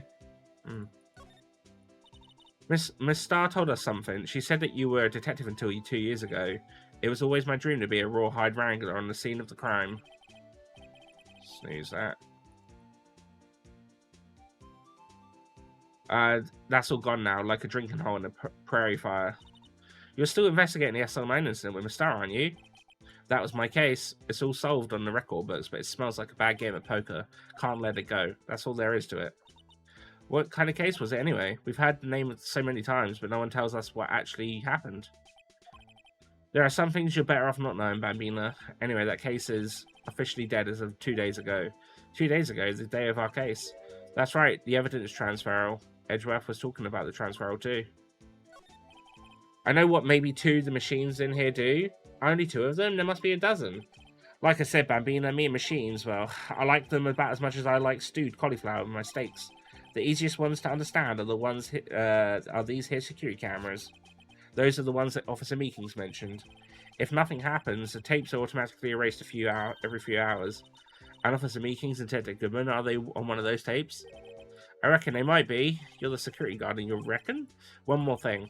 When you go into the evidence room, you need an ID card. That's the card reader by the door.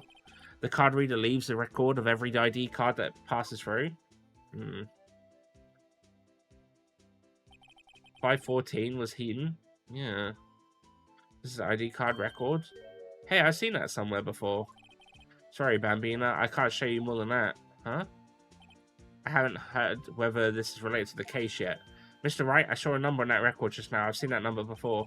Maybe there's some way I can prove that record is tied to the stabbing? Sorry, but could you explain what this whole transferal thing is about? We keep only evidence from solved cases in this room. They're kept here under the presiding detective supervision for 2 years, so we can reinvestigate them if it turns out there was a mistake, see? So what happens if the evidence after 2 years? It goes to sleep forever in the underground vault at the country sheriff's department? That's what we call transferal. We do it every February. I see now. Transferal is like a funeral for old cases. 2 years after a case is solved, it's closed forever, dead. Never to be reopened again, never to be reinvestigated. And that happened to SL9 2 days ago.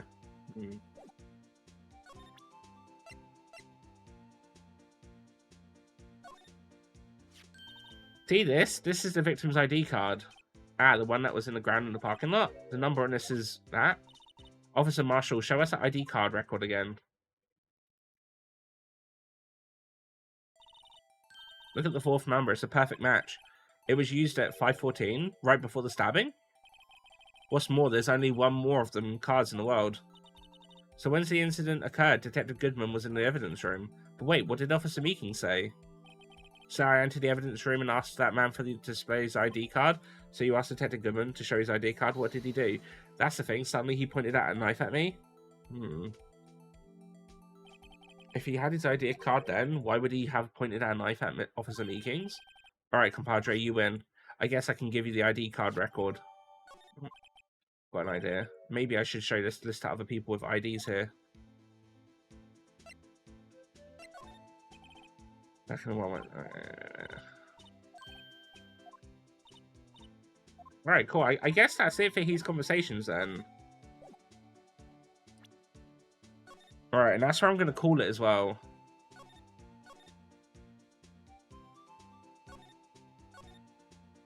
Because it's 8 minutes to, and yeah. I'm not going to get much more done, and this puts us in a good position to carry on with it on Wednesday. So yeah.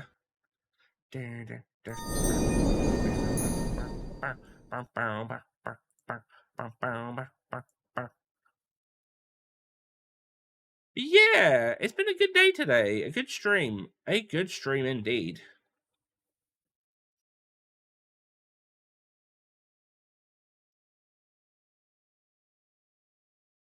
Right.